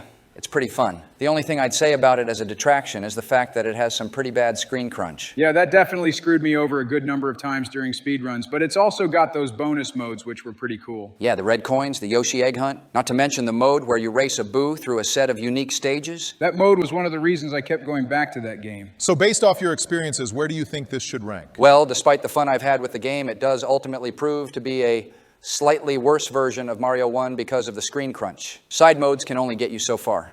especially given that the game is harder to play these days. I can't argue with that. So I'd probably say to put it under Mario Land 2. You sure? Mario 2 is older. But that game has more personality. Exactly. Okay. So I feel like we could breeze through these next 4 games pretty easily. Let's go in order. Mario Advance 1. Had some minor additions, like, for example, the extra boss, Roberto. Roberto? No, literally Robot Birdo. Oh, I forgot about that. Fucking idiot. I didn't really like the graphical upgrade this game had with the super bright colors. They did that as a way to compensate for the original GBA's lack of a backlight. But as neat as this port is, I still prefer returning to the original. I always kind of preferred it because I just liked having games on the go. I don't really care for this game. The original was enough for me. I feel sort of in the middle about this, so I'll just put them next to each other. Moving on to Mario Advance 2. Literally and unfortunately the worst version of Mario World. Here we go. Don't you think that's a bit harsh? No, but I will give it credit. While the graphics and most certainly the music is a step down from the original, it was still Mario World on the go for a number of years. So I'd give it a bottom A rank based on that. Would you guys say that's fair? I don't really care to argue over it. Me neither. Okay, then I'll keep it moving. Would we say that Mario Advance 3 is a step up from Yoshi's because of the extra content? Sure, why not? I don't see a problem. Extra content for a fantastic game is always a treat. And, we all can agree that Mario Advance 4 is carried by the e-reader world. To say the least. I'd actually put it above Mario World. I can't agree to that, but I'm willing to compromise by saying they're on an equal level. Yeah, I feel that way too. That's fine. Put them next to each other. Awesome, thank you. Before you waste too much breath on the next 2 games, I think you should just put them under Mario U Deluxe. It's literally just a bundle of both of them. That makes sense. But Luigi U is more interesting in my opinion. It's got harder levels that you have to complete in a much shorter time frame. Say less? I guess while we're talking about mid-games, why not just get Mario Run and Mario 35 out of the way? Whoa, Mario 35 was not mid. It was a super fun game to play with people online. I mean, maybe, but didn't the game last like less than a year? Give or take 6 to 7 months or so. In fairness to the game, it was a free online experience that was made to celebrate Mario's 35th anniversary. Actually, the game was only accessible if you paid for Switch Online, so it technically wasn't free. Oh, fuck off with your damn technicalities. Truthfully, a game like this would probably fall into irrelevancy after the first year anyway. So they did it a service by cutting the service. Yeah, you're probably right. Where would you guys think we should put it? Given the fact that it isn't even available anymore, I say D tier. Barack, this game is worthy of a mid-C rank. You call this game better than all the low C and D tier games? Better than OG Mario? Oh, we'll come back to that. I am so fucking conflicted on this. It was fine for the time, but hard to argue for now. Top of D, is that fair? Joe, I can't allow this game to be placed over Mario Land. Hell, it's about to be placed over the original Mario 2. Just fucking put it in bottom D. I don't even care anymore. Works for me. Yeah, I'm not going to add anything. Just do what you're going to do. Already doing it. Has anyone here touched Mario Run before? Because I honestly just didn't even care about it. It's a fun little pastime if you're on your phone a lot, but it's nothing really special. That game has stuff locked behind a paywall, doesn't it? It's been too long, I'm not exactly sure. I think it was like you had to pay $10 to access the full game or something. Overall, I've heard mixed opinions about the content you get, but the reception leans positive. Have you played any of it? No, I haven't, so I can't give an honest rank. I'd probably say mid-C is safe. I'll just fucking put it there. If you're worried about upsetting people, then you should remember that this is a tier list special. That was going to happen regardless of what we did. Very true. Anyway, before we get to Wonder, we have the Mario Maker games. I was super curious to see how you'd guys rank these particular titles. This is a series of games where I know that if I were a kid at the time of their release, I would have experienced extreme euphoria. Especially because back around 2010 through maybe 2012, I was super into Mario ROM hacks. Oh, like Kaizo Mario? Yeah, Kaizo. Another good one was Brutal Mario. Oh, fuck. You just awakened old memories of a Brutal Mario playthrough I attempted with Cheney. The only hack video I remember watching was that old video titled Mario Frustration. Damn, that's a YouTube classic. But yeah, I'm a builder. I always like to create things. So when you come to me and say, hey, I got this official Nintendo game where you can make custom Mario World levels, I can't help but feel like I was born too fucking early. But I feel like Mario Maker's appeal only stretches so far. There's a lot of levels in the course world that aren't exactly top quality. Obviously, there's going to be those Lil Timmy-ass levels, but you can't deny that the community have come up with an endless amount of bangers at the same time. Fair. These games remind me a lot of those chill days where I'd play Super Mario Flash in the office. Wow, I remember that Flash game. It was fun. Yeah, I only played that shit for the level builder. Did you do much level building with the Mario Maker games? I made one or two, but for the most part, I just played what was online. Oh man, I can't say the same. There was a time where I went crazy with the level builder. So bringing it back to the tier list, how should we rank these games? As fun as they may be, it would be a little irrational putting the first game in S tier, given the fact that they cut the online services. For both the Wii U and the 3DS, yeah. Sad but true.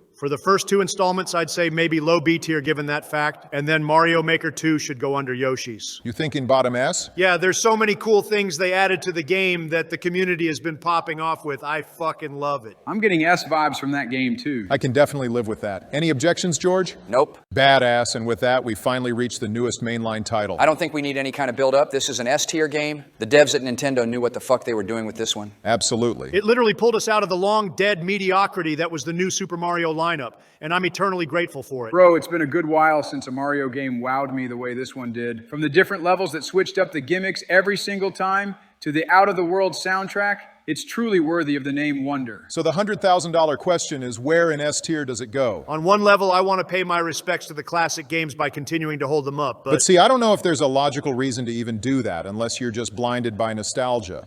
Dead ass, this game might even be better than Odyssey. No, Barack, it is not better than Odyssey. How could you think that? It may have saved 2D Mario in a similar fashion, but Odyssey's different worlds, which are just loaded with content, just transcends to a whole other level. Well, if that's how you feel about it, then why is Mario 64 and Galaxy 1 placed above it? I can justify that because the Galaxy games are perfectly paced, not overwhelming to 100%, and the soundtracks are just God tier. And Mario 64 on God isn't just a game, it's culture. Amen to that. Okay, I can get behind that. If it's one thing about Wonder that I'll give it an edge over, are the characters. You don't know how hyped I was playing Daisy for the whole game. Wonder's final boss is also way better than Odyssey's, in my opinion. To each his own. Well, despite my overall feelings, I think placing Wonder under Odyssey just makes sense. While I do cherish the S-tier games beneath it, I can comfortably say that the torch has been properly passed with this title. Yeah, I think that's a good placement. Very well then. Below Odyssey it goes. Phew, that was a lot. Well, get ready for some more because we're about to dive into the final proposal portion of this special. Cool, because Finally, you know what Well, this is about to be fantastic, isn't it? Okay, mine will be super fast, I promise. Just go, I can wait. Okay, thank you. Barack, we need to discuss Mario Land's original ranking. I figured we would. Let me tell you why it's at least a bottom C. When you take yourself back into that time period where portable gaming was fresh with the Game Boy, this was one of the games that opened that door for most people. It was easily one of the most popular titles, selling over 25 million copies, and while it may fall short in terms of content, it at least got real creative with what it brought to the table. Understandable, From but the unique level themes to enemies that'll likely never be reused, and abso-fucking-lutely that goated Game Boy soundtrack. I got it. And that Super Ball power-up was a lot of fun. I don't care what anyone says. I'm just going to vote yay, just so we can get to my thing. Yeah, me too. Majority rule, I'll take it. Whoa, you guys don't want to converse about it further? Okay, so look, I know that I could have done a better job defending Sunshine in the past. What the fuck, whatever. But you guys seriously just don't even fully appreciate it. It's a great game, but it belongs above the new Super Mario games in A, I agree. No, because new Mario DS brought life back into the 2D formula for a time, and then we enhanced everything with multiplayer. Meanwhile, while those games were busy reusing old world gimmicks, Mario Sunshine was busy building something from scratch. Fancy hotels, theme parks, beautiful beaches. This game nailed its tropical setting, from its level design down to its beautiful soundtrack. I know 100%ing the game can be annoying compared to the other titles, but real talk, you can still enjoy a fucking game without fully completing it. But Spitting facts, I vote yay. I'm going to bite the bullet and say yay on this because maybe I am being a bit too critical. okay, can we hold on a second? Boom, mid-A. Drop it where it goes, please. Jesus H. Christ, fine. Joe, what game do you want to talk about? You want to look me in the eye and ask that again like you don't already fucking know? I can't with this shit. OG Mario had a dump taken on it by the both of you dweebs 2 years ago, and it's time to pay some respect to Grandpappy. You want it raised because it started the whole formula, right? It is the definition of peak casual classic gaming and deserves a spot above Mario USA. Okay, no, Mario USA is absolutely a better game. I vote yay. I'll return your kindness with a yay, Joe. Thank you, boys. What a true moment of joy. Did you fuckers collude on this? What does that even mean? 1, 2? 3. Whoa, what are you fucking insane? Get off me! Joe, do it now! I'm on it. Are you fucking kidding me? Don't you fucking dare put that game up there! You fucking weenie, we're putting it under Galaxy 1, and that's that.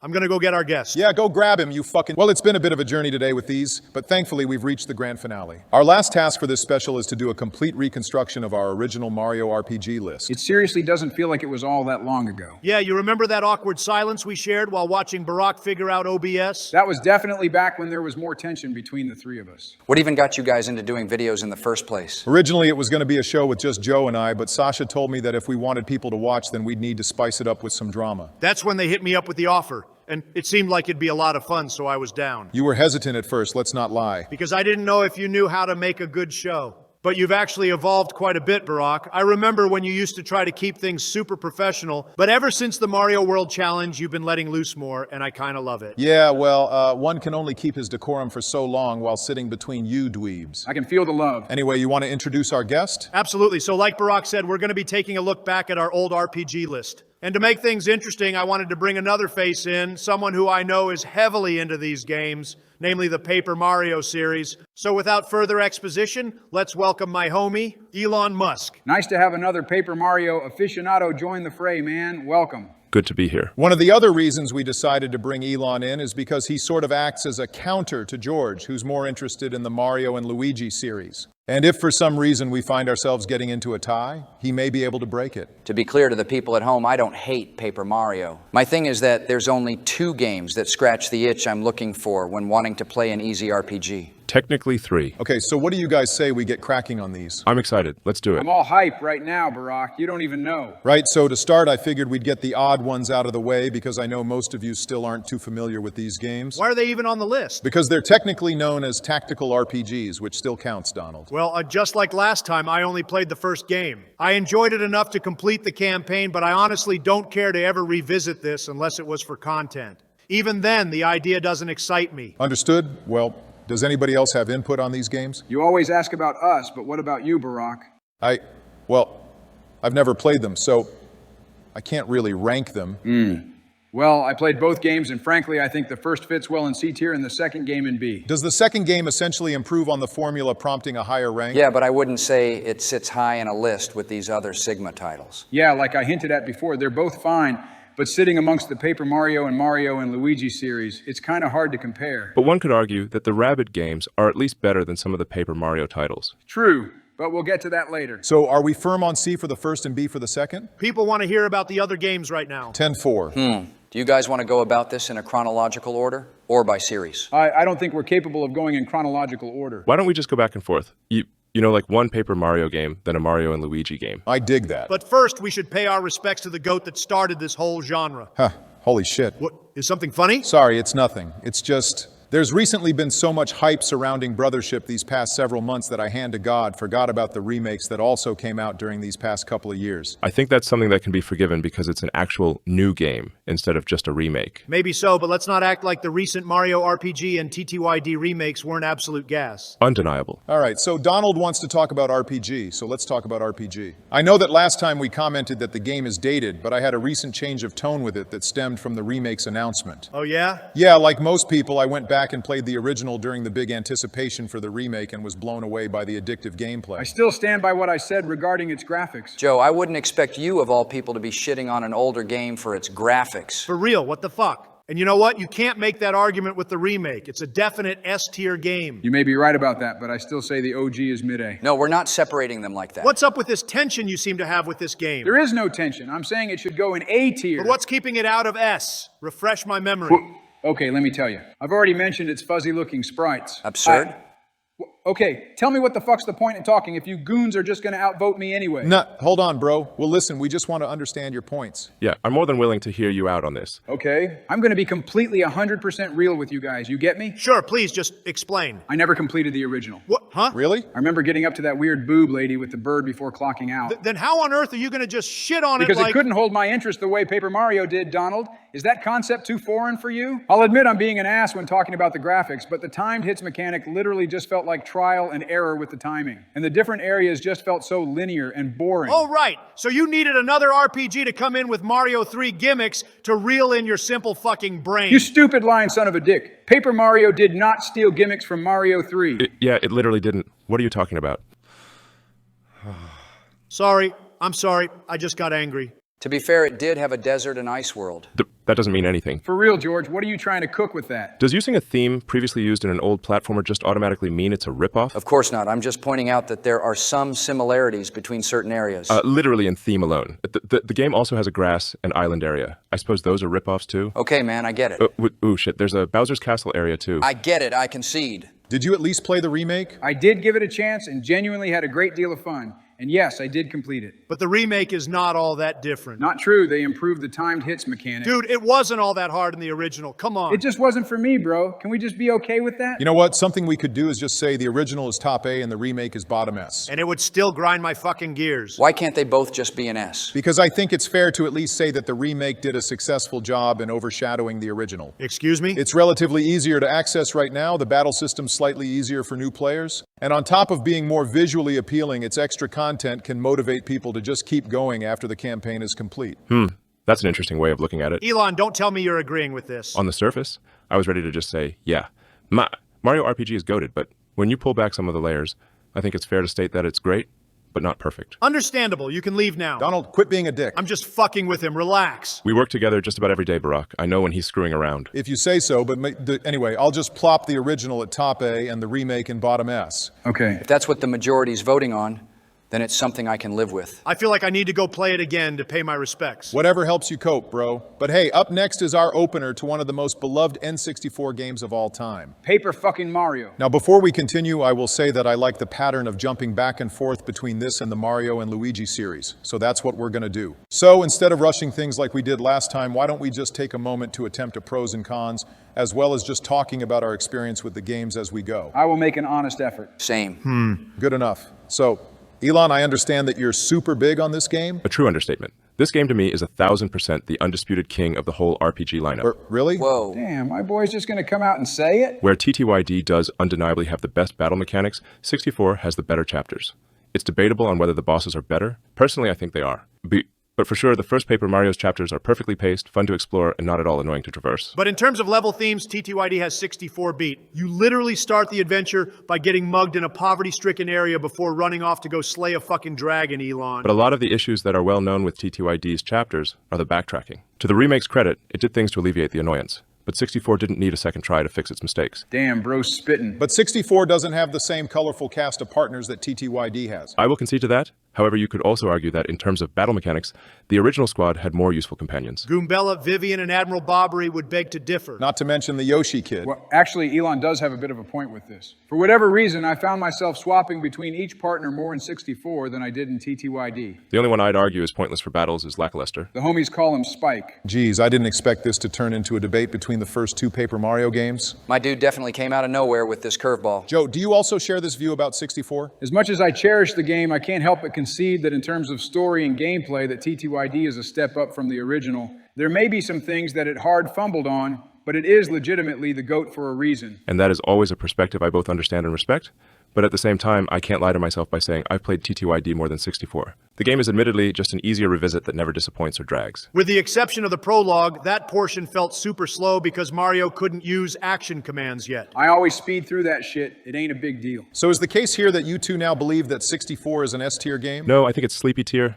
The terrible game. Yeah, I'd vote mid to high S. I'm firm on mid. I like it, but I don't think it's S-tier material because it just felt way too simple. Mario RPG is simple as well, you know. True, but that game has bosses that go crazy if you don't grind properly. You always gotta prep for QLEX. That's true. You know what? I'm going to throw Joe and Elon a bone by siding with them on this rank. Because Elon admittedly went nuts on the explanations. That's fine. Much appreciated. Rock and roll, baby. And you know what? I'm sorry, but I'm just going to drop TTYD and S tier above it as well. I guess the only question with those two games is, was the remake better? I'll tell you what, man, I could swear I had to be smiling during my entire playthrough of the remake. And those extra bosses, bro, holy fuck, they were tough as nails. Definitely the first legitimate challenge Paper Mario has offered in a good while. But if I'm being real, I can't help but feel like I still enjoy the original more. Because of the frame rate? I know that was an actual complaint for some people, but I played the game just fine and never really experienced any kind of frame issues. But something I think the original still has the edge on is the soundtrack. Don't get me wrong, I didn't hate the remake's renditions of some songs, plus the partner tracks were cool, but the original just has this certain sound that's more appealing to the ear. Grotus's themes were fucking bangers, though, I can't lie. They were intense, I'll give you that. More intense than the actual fight. Even if the frame rate doesn't make the game unplayable, it's undeniable that the original just ran a lot smoother. I also feel like it's harder to super guard in the remake, and I don't know if it's because of that. So for that reason, I'm going to give the point to the original. So that's 2 votes for the original. Elon, Joe, what are you thinking? I'll give the remake the point for making Chapter 4 and 7 somewhat tolerable. Yeah, that was fucking huge. In fact, fuck, I think I'll go ahead and give the remake the point as well. I'm gonna stick with the OG on this. Excellent choice. Goated, Joseph. Really? What settled it for you? Just the fact that even with its flaws, I still had the time of my life each time I revisited Rogueport. Also, I'm able to mash through dialogue quicker in the original, which makes those replays way more easy to endure. Ooh, that's fair. Good point. Okay, so OG on top, then remake just below. Let's shift it a bit and talk about Superstar Saga. Last time we put it at the bottom of S tier. I don't know why you did that. Partners in Time is a better game. What, excuse me? Thank you. You better fucking explain this to me right now, dude. I'm not playing. It's not that complex. The game is just super easy, linear, and a bit dated when talking about the overall battle system. But the remake actually went back and updated the battle system, so what's your retort there? That I don't like the Dream Team art style over the classic sprites. I think it was more acceptable there than it was in Bowser's Inside Story. But this has got to be the most replayable game in the Mario and Luigi series. Just because the battle system may be more basic by comparison doesn't mean it ain't still a lot of fun. Cackletta is also a pretty decent villain. I mean, sure, but when you compare the enemies and bosses to this game to the ones in Partners, they're so fucking easy. Even the final boss where you fight with 1 HP? I am so fucking sick of everyone bringing that up. You can literally just heal yourself. Right after the barrage of nutty-ass attacks. By that point, you should be good enough at the game to get good at dodging. It literally wasn't a problem for me. Sheesh. I don't know about this one, Georgie. The final boss of the game has 3 phases, each where you fight a 3,000 HP evil alien tyrant that practically turns into a fucking kaiju. Plus that little bullet hell mode at the end. I wouldn't call it a bullet hell, but yeah, the little mini game with Bowser. Bean Bean Kingdom is way more fucking interesting than half of the areas in Partners. And dealing with the babies is actually obnoxious. No and no. Yes, and fuck you. They also made the questionable decision to turn Bros' moves into items. Ruined the whole game. They are overpowered, infinite looping attacks that can clear out the entire battlefield. Elon, how are you vouching for this game more than Superstars? I just like the concept of evil aliens and time travel. Jesus, I should have fucking figured. Would the remake's Minions mode be considered a plus in this debate? No. Why? It's extra content. Extra content where you pick a team and stare at the screen while they just run at each other till somebody wins. I mean, I digged it. So what is the end goal here, guys? Let's talk placements. I think both games go in A tier, but Partners has a slight edge. Definitely over Dream Team, which shouldn't even be an A tier, by the way. Don't get me wrong, man. I loved Partners, but Superstar Saga has a special place in my heart. Yeah, Partners ain't climbing over it. Sorry, fellas, I'm Team Superstars as well. It's okay. George and I can get together later to make a better list. Facts. Unbelievable. Wait, did we discuss if the remake was better than the OG? OG wins. Better art style and faster gameplay. This is true. Yeah, you know what? Let's just keep it moving. Our next game is Super Paper Mario, which we had in top B last time. I'll be honest, man, I feel like it's at least worthy of an A rank. No way, Barack. The gameplay is piss easy and straight away from what made Paper Mario tolerable. But the story is literally one of the best ever in Mario history. Right, the tragic love ballad of a guy that I can beat in 5 seconds. Jesus, we're doing this again. This game is mid as fuck, and nobody will change my mind. Because while the story is most definitely an important element of a game, the factor that trumps all is its gameplay. And they fucked it up by making an RPG into a baby-time platformer. The game really wasn't all that bad, Donald. It just has a different style that appeals to other niches. Well, my itch wasn't scratched, so I say it goes in D. Just like last time, you're being a fucking ingrate. This game is a solid A to maybe B tier at worst. While I do very much enjoy this game, I can't help but admit that it falters a bit by stepping away from the classic RPG elements. I haven't really cared to revisit this one a whole bunch, to be honest. But that doesn't mean I don't like it. The game was pretty remarkable. This marked the fall of the series for me, at least with its gameplay, so I think where you had it was fitting. You gotta be fucking kidding me. I'm sorry, Joe, it's a fantastic game, but in terms of an RPG, there are better games on the list. Whatever. Up next... Bowser's is S tier, no question. That's 3. 3 fucking times you guys didn't properly rank a game in your subscriber special. I get it. We were talking about so much that we fucked up. Do you understand how annoyed the Partners in Time fan base is going to be? He's got a point, Barry. The dislikes might be in the single digits. Just fucking fix it and get back to what you were doing, please. It's going in bottom A. It's literally the best RPG in the franchise, but Jesus fuck, that stupid-ass remake should have just gone to Partners in Time. I'm being totally serious with you when I say I hated the remake. It was an absolute pointless addition to my library. What didn't you like about it? My primary problem with it was the ugly art mixed with the drop in frames. In my opinion, it was way more noticeable here than it was in TTYD. I noticed that too. But hang on, you said it's the best of the RPGs, but I don't really agree with that. You can think what you want. This is one of my most replayed games of all time. It's literally never not fun to go back to. I would say it's one of the most satisfying RPGs to play because who the fuck doesn't like playing as Bowser? Getting to beat the shit out of everything as him was such an exhilarating experience during my first playthrough. And the soundtrack is perfect, just perfect. In the final. Okay, but once again, the final boss is easy as shit and doesn't compare to the Shadow Queen. I can't help but agree with that. The primary thing about the Dark Bowser fight that slapped was the theme. But the build-up to everything, not to mention our boy Fawful, just made everything so hype. If you consistently upgrade power throughout the game, the fight is like 6 turns returns of dopamine. You're exaggerating. If we're talking about the peak of S tier, boys, then here's my logic. Both of these games are fucking fantastic, no question. But when you lump both the originals with their respective remakes together, then you can't help but feel that Paper Mario pulls slightly ahead. Because not only was the TTYD remake just beautiful, it was also necessary because the OG dropped in 2004 on an older console.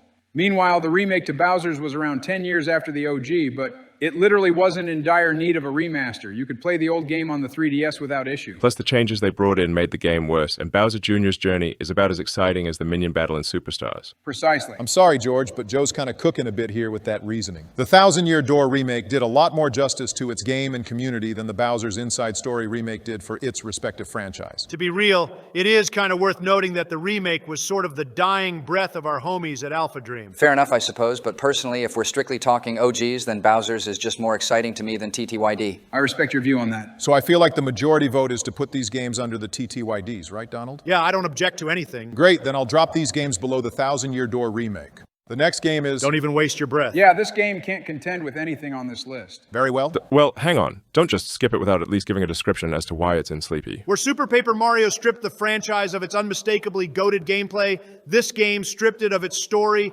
and sense of identity. As a game, it's fine, but overall, it's such a fucking skip. I didn't even play this. All right, whatever. So anyway, we put Dream Team at bottom A last time, but I'm now understanding that there is some contention about that. Don't get me wrong, the game had some pretty hype moments, but in hindsight, there's a lot of mediocre shit that overshadows them. The pacing and tutorials really just fuck up the immersion for me. And it also just drags longer than it needs to. But the new moves and honestly, the overall battle system was amazing though. True. And I would argue that the battle system is one of the reasons the game is still relatively high on the list. The giant battles were also pretty damn fun as well. They're more cinematic for sure, I'll give you that. I don't know if it was just me, but I had a lot of problems fighting Bowser when he was in his shell. You know, where you had to tilt the console a bit? I don't know, it seemed fine to me. A piece of criticism I have for the game is that Antasma was an unbelievably weak villain. Yeah, it did feel like he was just a second fiddle to Bowser. When you beat him in the game, everything literally just moves on, like he was literally nothing. To the credit of that final section, that dreamy Bowser fight was spectacular. A spectacular boss? In a not-so-spectacular game. So the vibe is starting to feel like B tier if I'm reading the room right. Yeah, I'd say it's B. But is it better than Super Paper Mario? Absolutely. I'm hesitant to say yes. If you're looking to scratch the RPG itch, then yes, it's better. I put it higher last time, so hard for me to argue about it now, but I love them both. I'll just put it at top B. Up next is the game that Barack vouched for in the original video. You vouched for Color Splash? Yeah, the game isn't even all that bad. It's got extremely funny dialogue, the battle system was a bit improved, and the different areas and music were a pretty good step up from its predecessor. You still had to be careful with those thing cards, particularly the ones that need to be used to change things in the overworld. One wrong use will screw you. Maybe, but if I'm remembering correctly, they at least give you a chance to buy them again at the shops. Didn't they also make some of those cards mandatory to beat chapter bosses? Yes, and I'll admit I don't particularly care for that. So do you feel that this game is better than Top C? Not really. I'm actually happy with where we put it last time. It is absolutely not better than Origami King, though. Well, you can take that up with Donald. He's the main reason it placed so low. Well, let's try to stick with the pattern we got going. So you said C tier, right? Top C, yeah. Does anyone object to Top C? No. I'm good with it.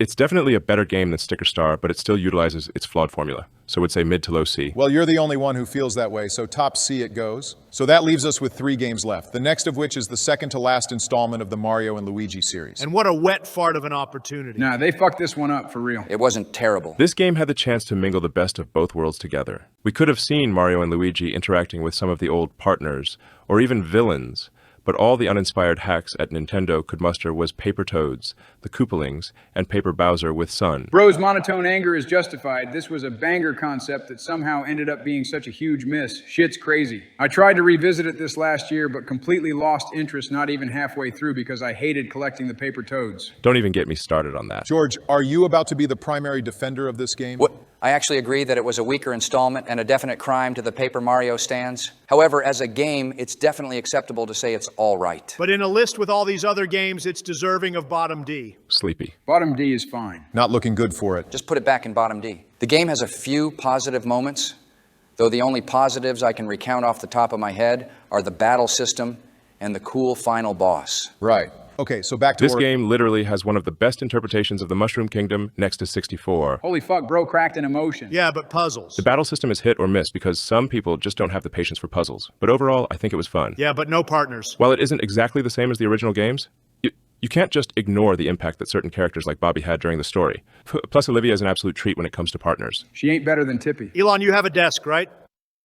Multiple? Right, so I have one, as I'm sure you're aware. Uh-huh. See, what I'm thinking is we could determine this game's rank by betting on who has the most Origami King bosses just laying around. You motherfucker. Why are you mad? You apparently have an advantage. Let's bring it back to actual reasoning, please. Is he not making a point with that? Look, dude, I get people's point when they say that this game did a lot of justice for the franchise, but the point is that they just keep missing with this shit. I seriously hope that the reception surrounding TTYD's remake gets something into Nintendo's head, because there's a fucking reason the first two games are so beloved. I just don't for the life of me understand why they fucking change shit that works. All the boss fights in this game suck ass. Whatever. I still think this game is high C over Color Splash. I say keep it the same. I feel that way too. I strangely just love Color Splash more. We can't agree on this, but it's your list, so I'll accept it. Thanks. So that wraps up the Paper Mario series. Now all that's left is to talk about the newest installment to the Mario and Luigi series. Tell me what you guys think about brothership. So, something's looming here. I don't hear you saying anything. Whoa, bro, I wasn't trying to criticize you. Look, I'm gonna be straight. I couldn't fucking complete this game. Oh, thank God, not just me. Well, there lies a serious problem. Yeah, well, why were you so fucking quiet, huh? Because I saw the look on your faces and I was ready to strike. Oh, please. Did you manage to complete the game, Elon? Yeah, it was fine. I liked the second half of it. Oh, yeah? How many months did it take you to get there? It was 10 to 15 hours, you drama queen. That's not exactly better, George. I'll admit that this is definitely one of my favorites in the series, but you can't deny that it has a pacing problem. I know, but the way everything builds up is so much fun. Whoever thought that it would be a great idea to have me wait around in the hub world while it slowly sails across the world map should have taken a back seat. They give you upgrades that enable fast travel, you impatient dick. Wow, when does that happen?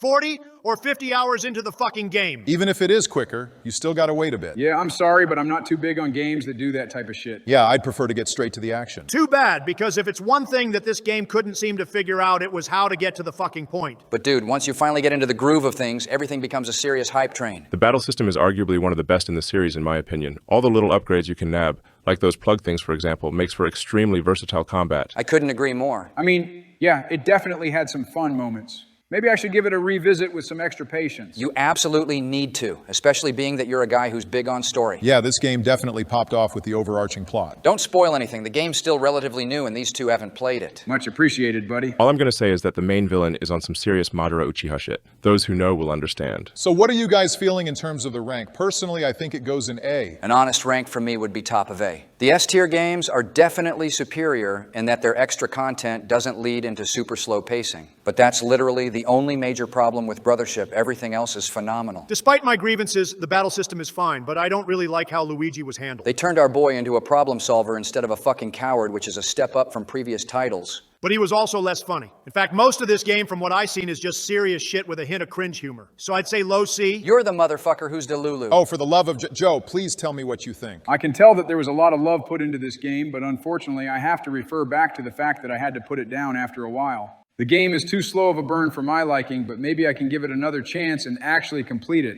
With everything mentioned in mind, I'm okay with top B or bottom A. Yeah, I feel the same. Do you think we can meet in the middle and say bottom A? As long as it's actually in A tier, I'm cool. Democracy has failed. Oh, can it, you damn doofus. Well, I can't believe we actually managed it, but we finally closed the book on this fucking tier list revisit. This felt like a wild ride, but man, was it a lot of fun. How's your head, by the way? It's fine, you fucking jackass. Thank God for the padded walls. I'm sorry, you saw how aggressive you got. And it's taking a lot of restraint to not fix it. But anyway, thank you all so much for tuning into our 20K special. All the engagement and support is seriously appreciated. Hopefully this special scratched the itch that a lot of people had for these tier list videos, because our gameplay projects have truthfully been more fun to make lately. Which reminds me, we better get back to recording some new stuff for the channel. Absolutely. But as a message to Ben, you seriously need to get cracking on the remaining Minecraft and Code V parts. I tell you, this guy is nothing but work, work, work. Although, I guess I can't really blame him. They do have several other projects already done and recorded.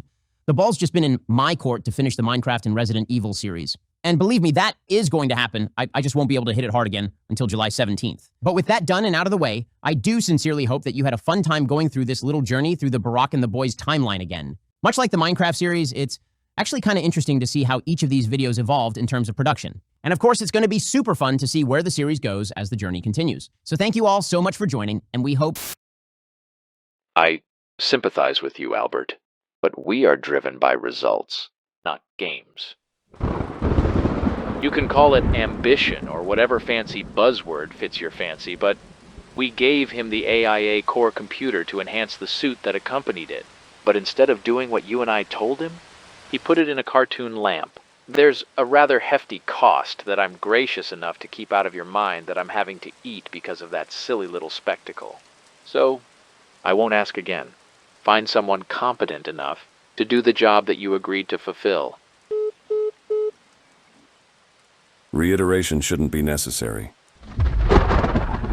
I'll be back if you fail again.